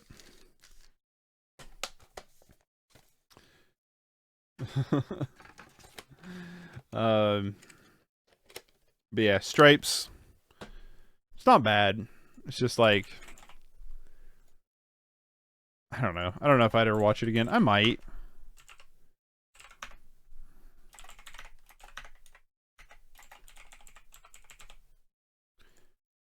I gave it a 6. That sounds about right. It's on Pluto TV if anybody wants to watch it. Anyway. We got Studio 666. This is the... I'm going to label it as maybe. This is the Foo Fighters movie. I would probably sell this one too. I thought the movie was fun, but I don't know if I ever care to rewatch it. You know what I mean? Like, it was fun for a one-time viewing, but I'm not like a huge Foo Fighters fan. Like, I like some of their music, but they're not like my favorite thing on the face of the planet. You know what I mean? And I thought the movie was fun. Like, don't get me wrong, it's fun, but it's not like mind-blowing or anything. The Stylist. The Stylist is really cool. This is one of the only times where I actually was hoping that the predictable ending would happen. It's like the only time I've ever wished that, where I was like, oh man, I know exactly where they're going with this, and I hope to God they don't subvert my expectations. Which is a good feeling to have. It also comes with the original soundtrack.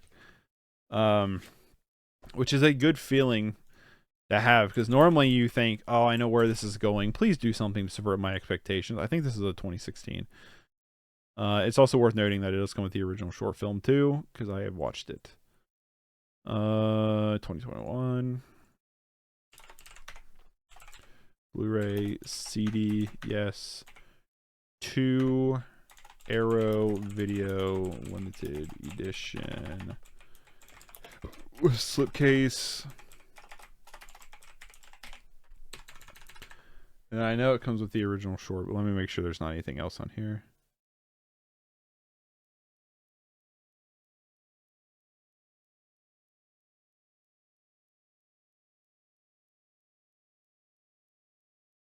Okay, so there's another short film here. So you have The Stylist from 2016. That's the original short that I have seen. And then there's I know I've done Blu-ray/DVD and 4K/Blu-ray, but I think with CDs I'm going to do a comma. Just because they're different, right?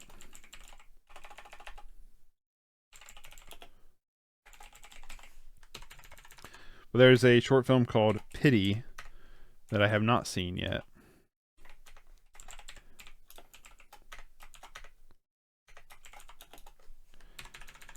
All right.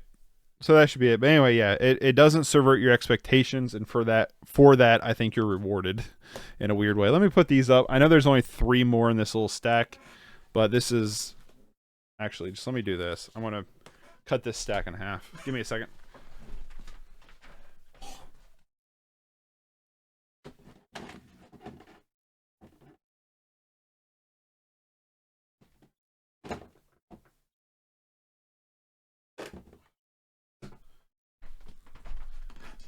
All right, we're back. Sucker Punch. I'm just gonna say it's an 8 out of 10 for me, dog. It's a 7 out of 10. It's a 7 out of 10 for me, dog. 8 was a little too generous, a little too gung ho there. 3-disc set. I think this movie is really interesting. I want to make a video on this at some point. I think this movie is very, very interesting. The reason why I think it's a 7 and 7/8 is because I, in good conscience, don't think I can give it higher than that, because I think a lot of the movie, is kind of unintentional. If that, I don't know how to explain it without like going into a deep dive with the movie. But basically, I don't think Zack Snyder knew what he was doing and somehow created his masterpiece. If that makes any sense. Like, I would really have to like deconstruct this movie to be like, all right, here's the deal, here's what's going on with it. I will say I think the extended cut is much better than the theatrical version. I think the theatrical version is probably a 5 or a 6, where I think the theatrical cut's close to 7 or 8.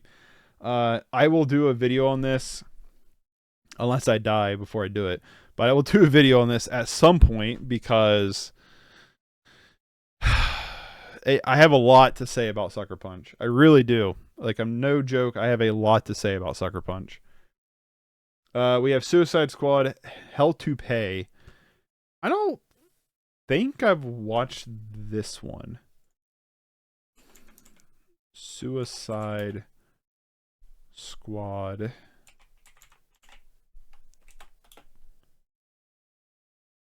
I don't think I have.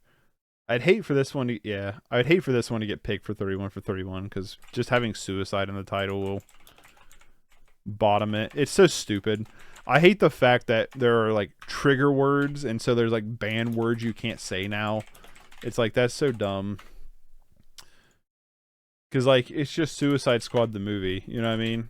It's like, I get it, people commit suicide, but like, you should be able to say the word suicide without it being like a triggering event in a weird way. But I feel that way with like a lot of things.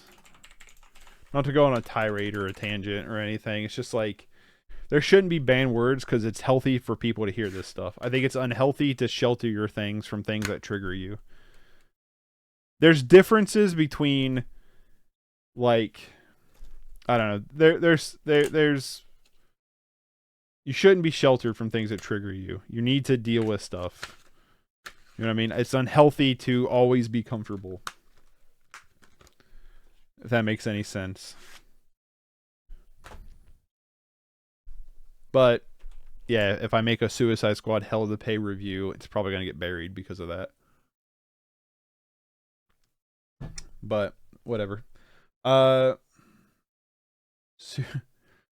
Sukiyaki Western Django. So that first word is always hard for me. This is a Takashi Miike movie that I have some issues with. It's okay. Like, it definitely has its fun moments. Quentin Tarantino has a role in this. I think this is 2008, by the way.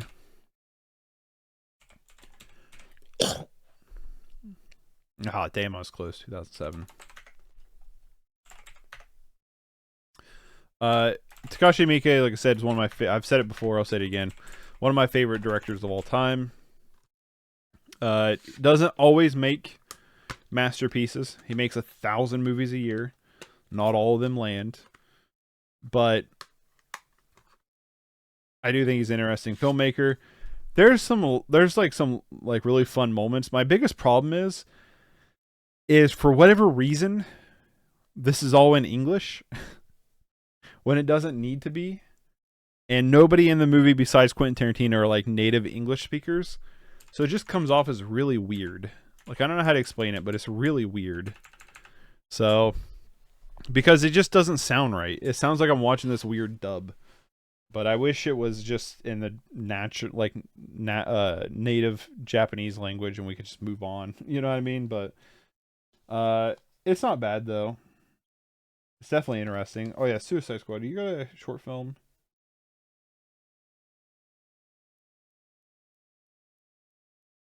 I don't know if it does. I'm going to just put maybe shorts. Because it doesn't really like say any of these are short films. Alright, I'm going to grab a small little stack to end today with. So give me a second.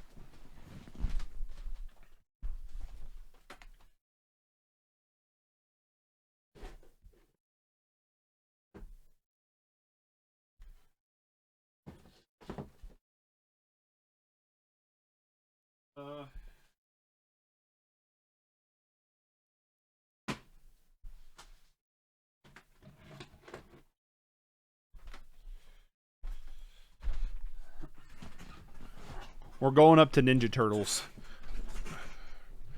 We got Summer Interlude. Ingmar Bergman. Not watched it. Again, gonna do an Ingmar Bergman video. I just need more time to do shit. You know what I mean? Dude, if I did this full time, do you know how much content I would spit out if I did this full time? It'd be unreal.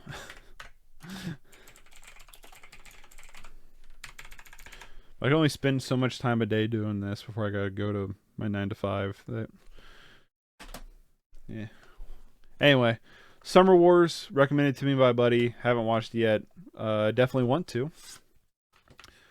Would not hate this being picked for a 31 for 31.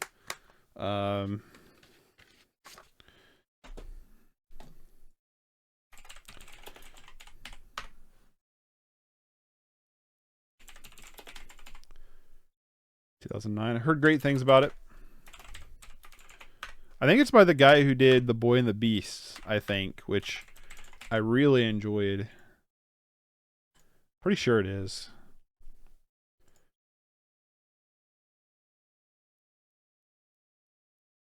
Yep, The Boy and the Beast. I really enjoyed that one. I haven't seen Wolf Children, but I've heard great things about it too. What special features you got?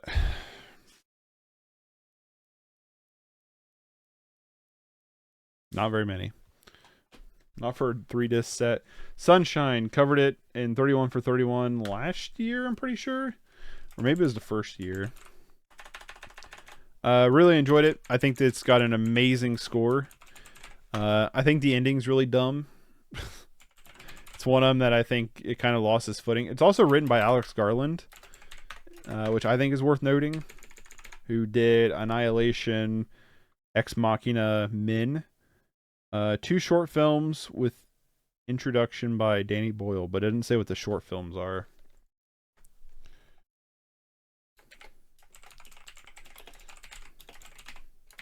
So I do really enjoy Sunshine, though. I think it's really good. The Super Mario Bros. The movie. I think this movie is better than the new one. Ironically better. Let me rephrase that. It's more enjoyable. I think the new Super Mario Bros. Movie is kind of boring. Super Mario Bros. Is just what it's called. I think it's kind of boring. Where this one is so batshit insane and crazy that they even tied this to the Mario franchise that I find it utterly fascinating. It is a train wreck you can't look away from. But I find it very fun. Superman Red Sun, my favorite Superman comic book. I think the movie is moke. It's not bad. Definitely moke. I risked life and limb to get this, though, because I actually got this right when COVID was really kicking up and everybody was like, you should stay home. I decided to go to the store and I can't remember why I had to go to the city, but I had to go to the city for whatever reason, and I went, and I thought, well, while I'm here, I'm going to go get this, and so I did. I went and got it, and I do remember my wife being like, you know, with all this stuff going on, you went and got that? And I was like, yep. Yup. But yeah, it's fine. I don't think it's as good as the comic, but it's cool. I still think the comic is my favorite thing. Superman. It's like either that or Injustice are my favorite two Superman stories. It's like when he turns like rogue. You know what I mean? The original Suspiria from Dario Argento. I think this movie is really good. I also really like the original. I mean, not the original, the remake. I'm a big fan of the remake as well. Here's the alternate art. Technically, I have the alternate art as the art because I think this art's better, but I really like Suspiria. I like both versions of Suspiria. I think they're two completely different animals. I don't even think they're even remotely the same film, and for that, I find that fascinating. But I need to get the 2018 one at some point. I've just never found it in stores. Like, I've literally just never come across it in stores. Synapse Films release. I've never found it in stores. Let me see what we got here.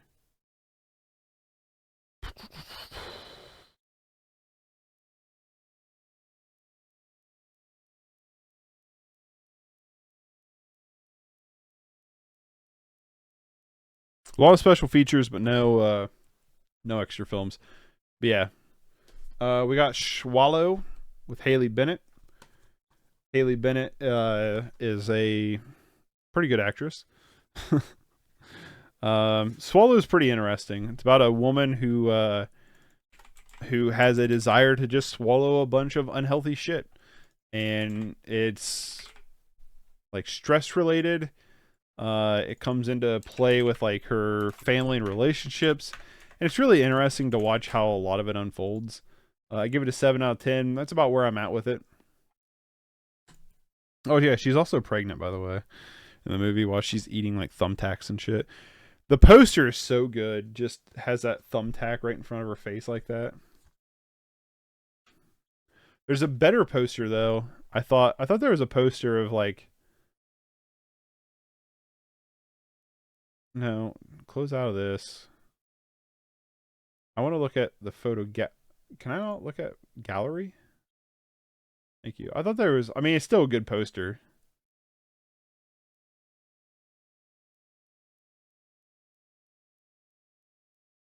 Maybe I was thinking of something else, but it's still a good poster.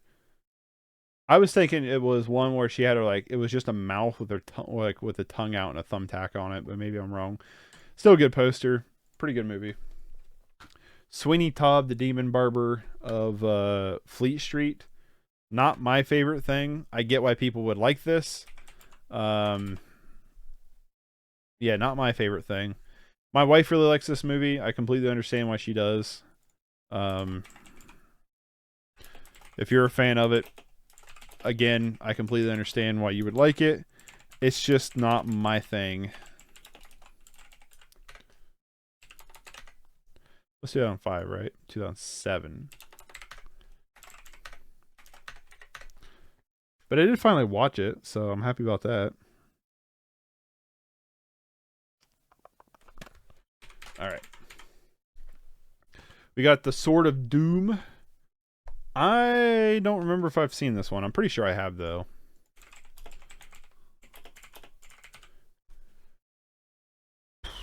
This is one I need to... I did 7 out of 10. I need to look at, like, screenshots.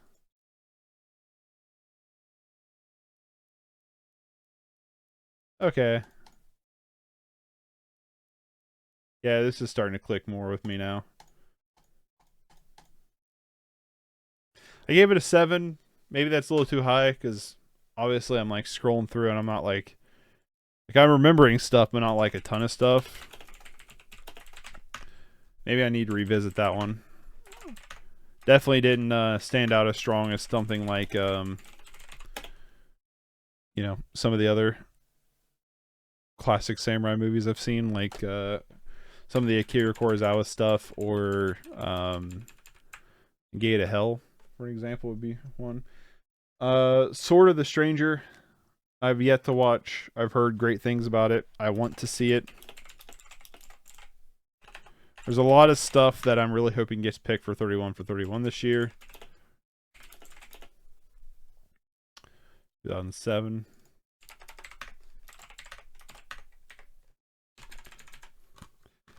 Do you come with... No. Talladega Nights, uncut and underrated and uncut. Unrated and uncut. I actually would like to buy a different version of this, because the unrated version is actually a different cut than the theatrical cut. Well, obviously. And I think it's actually worse than the theatrical cut. That's my personal opinions. This is one of my favorite comedies of all time. I think this movie is hilarious. It's super quotable. I quote it all the time. This one's 2005. 6? Damn it. But yeah, I've seen Talladega Nights more times than I should. Unrated and uncut. But I would like to repurchase this with the theatrical cut, because this actually does not come with the theatrical cut on it, which is horseshit. I don't know why it wouldn't. Which is super annoying. But yeah, I would like to actually repurchase. And there is a... If you look on here, Talladega Nights, there's the 2-disc set, this one right here, the big hairy American Winning Machine one. This one comes with both releases of the film. And so this is the one I need to upgrade to, is this one right here. I need to upgrade it. So I'm actually going to label that as to be sold, because I want like I said, the theatrical cut is better than the uncut version. The jokes are better in the theatrical cut, because they don't just add to it with the extended cut. They actually take scenes out of it and put in new ones that aren't as good. Tangerines. This movie will completely destroy you. Very, very, very good. 2013. Very, very good. Really love this movie. Don't know if there's a Blu-ray to it.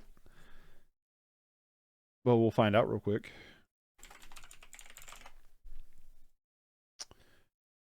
Coming soon, no release date, so guess not. But yeah, I think this movie is fantastic. Really, really good. It's basically about a man living in the middle of a Russian and Georgian war, or Georgian war. I don't know how you say it, but I think it's Georgian war in Estonia, and he basically finds hurt Russian soldier and a hurt Georgian soldier, and like heals them both. It's very intense, very good. Absolutely loved it. Completely floored by it. Tangled. We have the 4K Steelbook of Tangled. I thought it was pretty enjoyable. I liked it. Again, has moments that aren't really like my thing. Um, but I did find it enjoyable. Has some good like humor to it.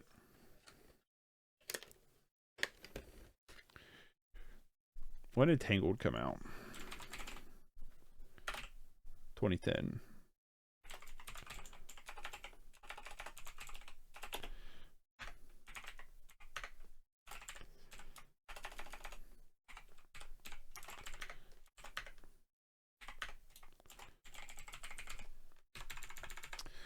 We got Tar. This is one of my favorite movies of last year. I was just completely wrapped into this movie from start to finish. I think I got snubbed. I guess it got nominated, right? Can I really say snubbed if it got nominated? Didn't win anything, but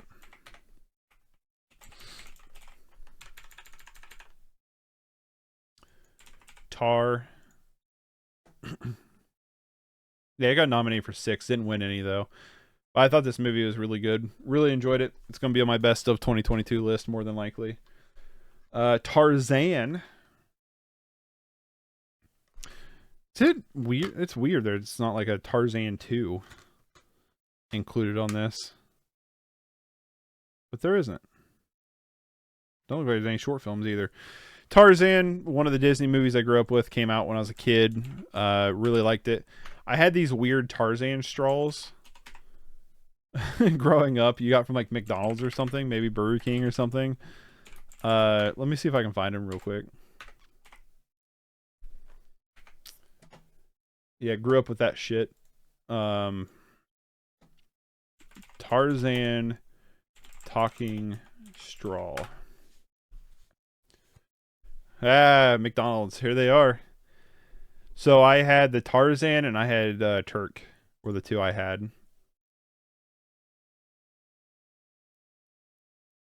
Yeah, they're just like bendy straws and they talk. Or maybe they just made sounds. I can't remember. But yep. Just weird shit like this from your childhood, you know what I mean? But yeah, Tarzan I grew up with. Um anyway, let's move on with our lives. We got Taxi Driver, amazing, classic. Got this really cool like digibook release set. Um yeah, I've had it for a long time. I think Taxi Driver's good. 76.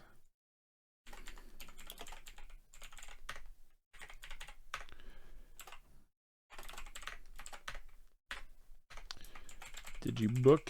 Really like Taxi Driver. Like I said, big fan of Martin Scorsese too. Ted K. Ted K I thought was pretty good.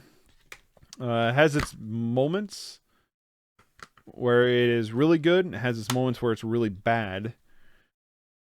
Charlotte Copley, the actor, also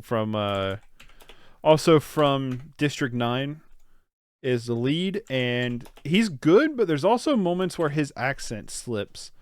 That's really distracting. Is this actually a 2021 movie or this 2022?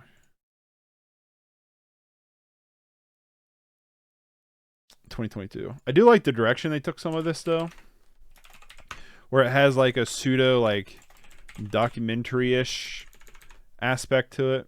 But yeah, it's pretty good. It has some good moments for sure. There's some good sound design, when I remember.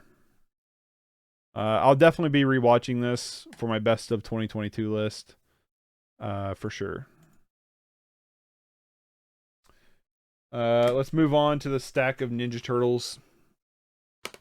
So we got the Ninja Turtle 4 movie collection with Teenage Mutant Ninja Turtles 1, 2, 3, and TMNT. Personally, I thought TMNT was one of the best of the Ninja Turtle movies until the new one. I think the new Teenage Mutant Ninja Turtles movie is absolutely fantastic. When does that come out on Blu-ray?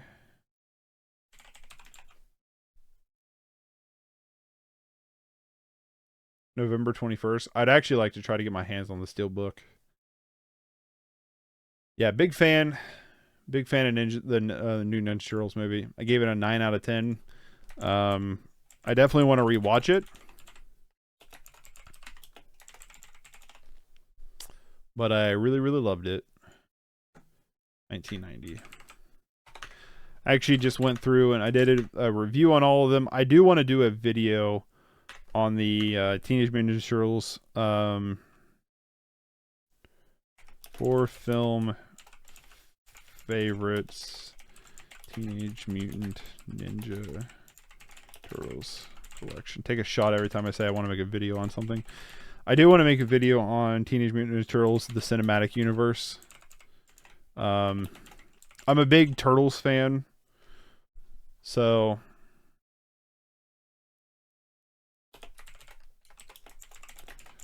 I thought it'd be cool to do a big video on the cinematic universe of TMNT. I think it's 91, right? I personally think of the original. Oh, you're kidding me. You're not gonna copy that one? I think of the original Teenage Mutant Ninja Turtles Secret of the Ooze. That was my favorite.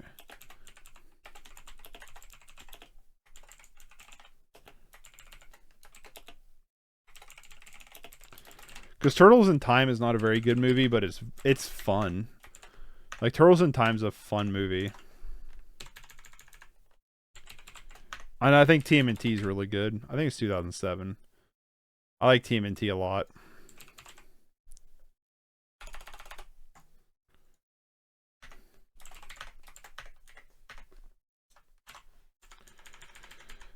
All right. Moving on, we got the 2014 Ninja Turtles movie that I really enjoyed. I know a lot of people hated this. I will defend this movie to my grave. I think this movie is a ton of fun. I think it has a lot of energy. I think it has a lot of really fun set pieces. It's just a really fun popcorn schlock movie. This actually, I have the slipcase mask edition. I have the slipcase where it has actually the masks attached to it. I don't have it on this because it doesn't fit in the shelf right, so it's actually down on the bottom shelf, sitting in its own little thing.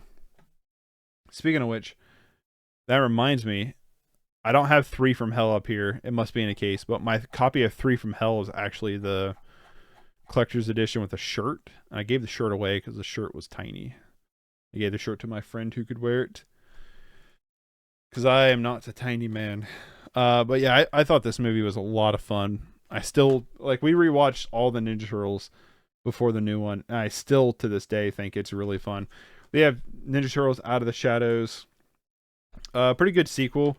I do kind of wish this live-action Ninja Turtles movie would have got a 3rd installment, but I don't think this is as good as... How do they got this labeled? Just Out of the Shadows? I don't think Out of the Shadows is as good as the first one. I don't think it has the energy and the direction of the first one. There's a director. The guy who did it is Jonathan Liebesman. I know I'm butchering his name. I actually think is a really underrated director. His movies are commercial flops. Not commercial flops, are critical flops. Let me find him. This guy. He's a South African director.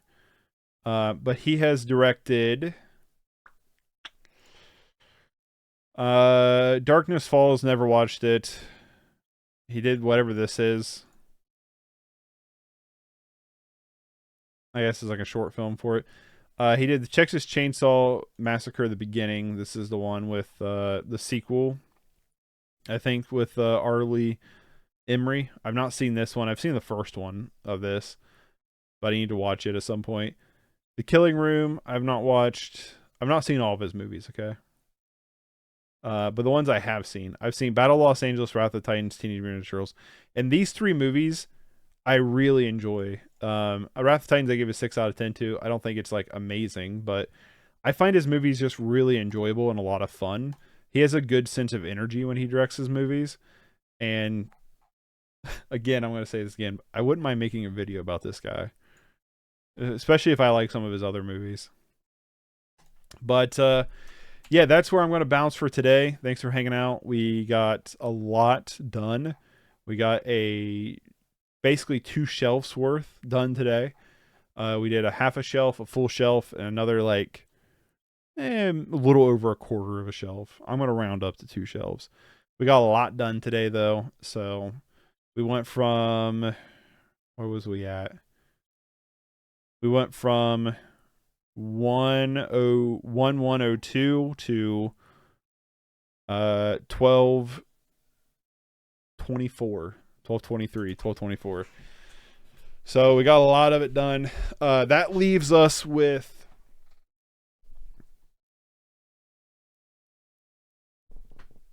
basically 2 more full shelves and the new stuff that I haven't gotten organized yet. So hopefully this week, I'm hoping to be done with the main shelves so I can start 31 for 31. That's what I'm hoping for. That would leave just on the shelves TV shows and the collection boxes, which I'm not going to worry about the collection boxes until after we start 31 for 31. So if this week, if I can finish these next 2 shelves, the new stuff, then my plan is to go back to doing this once a week until it is finished and I can start 31 for 31. But anyway, I'm going to bounce. Thanks, guys, for hanging out. If you watch this, I will see you all later. Bye, everybody.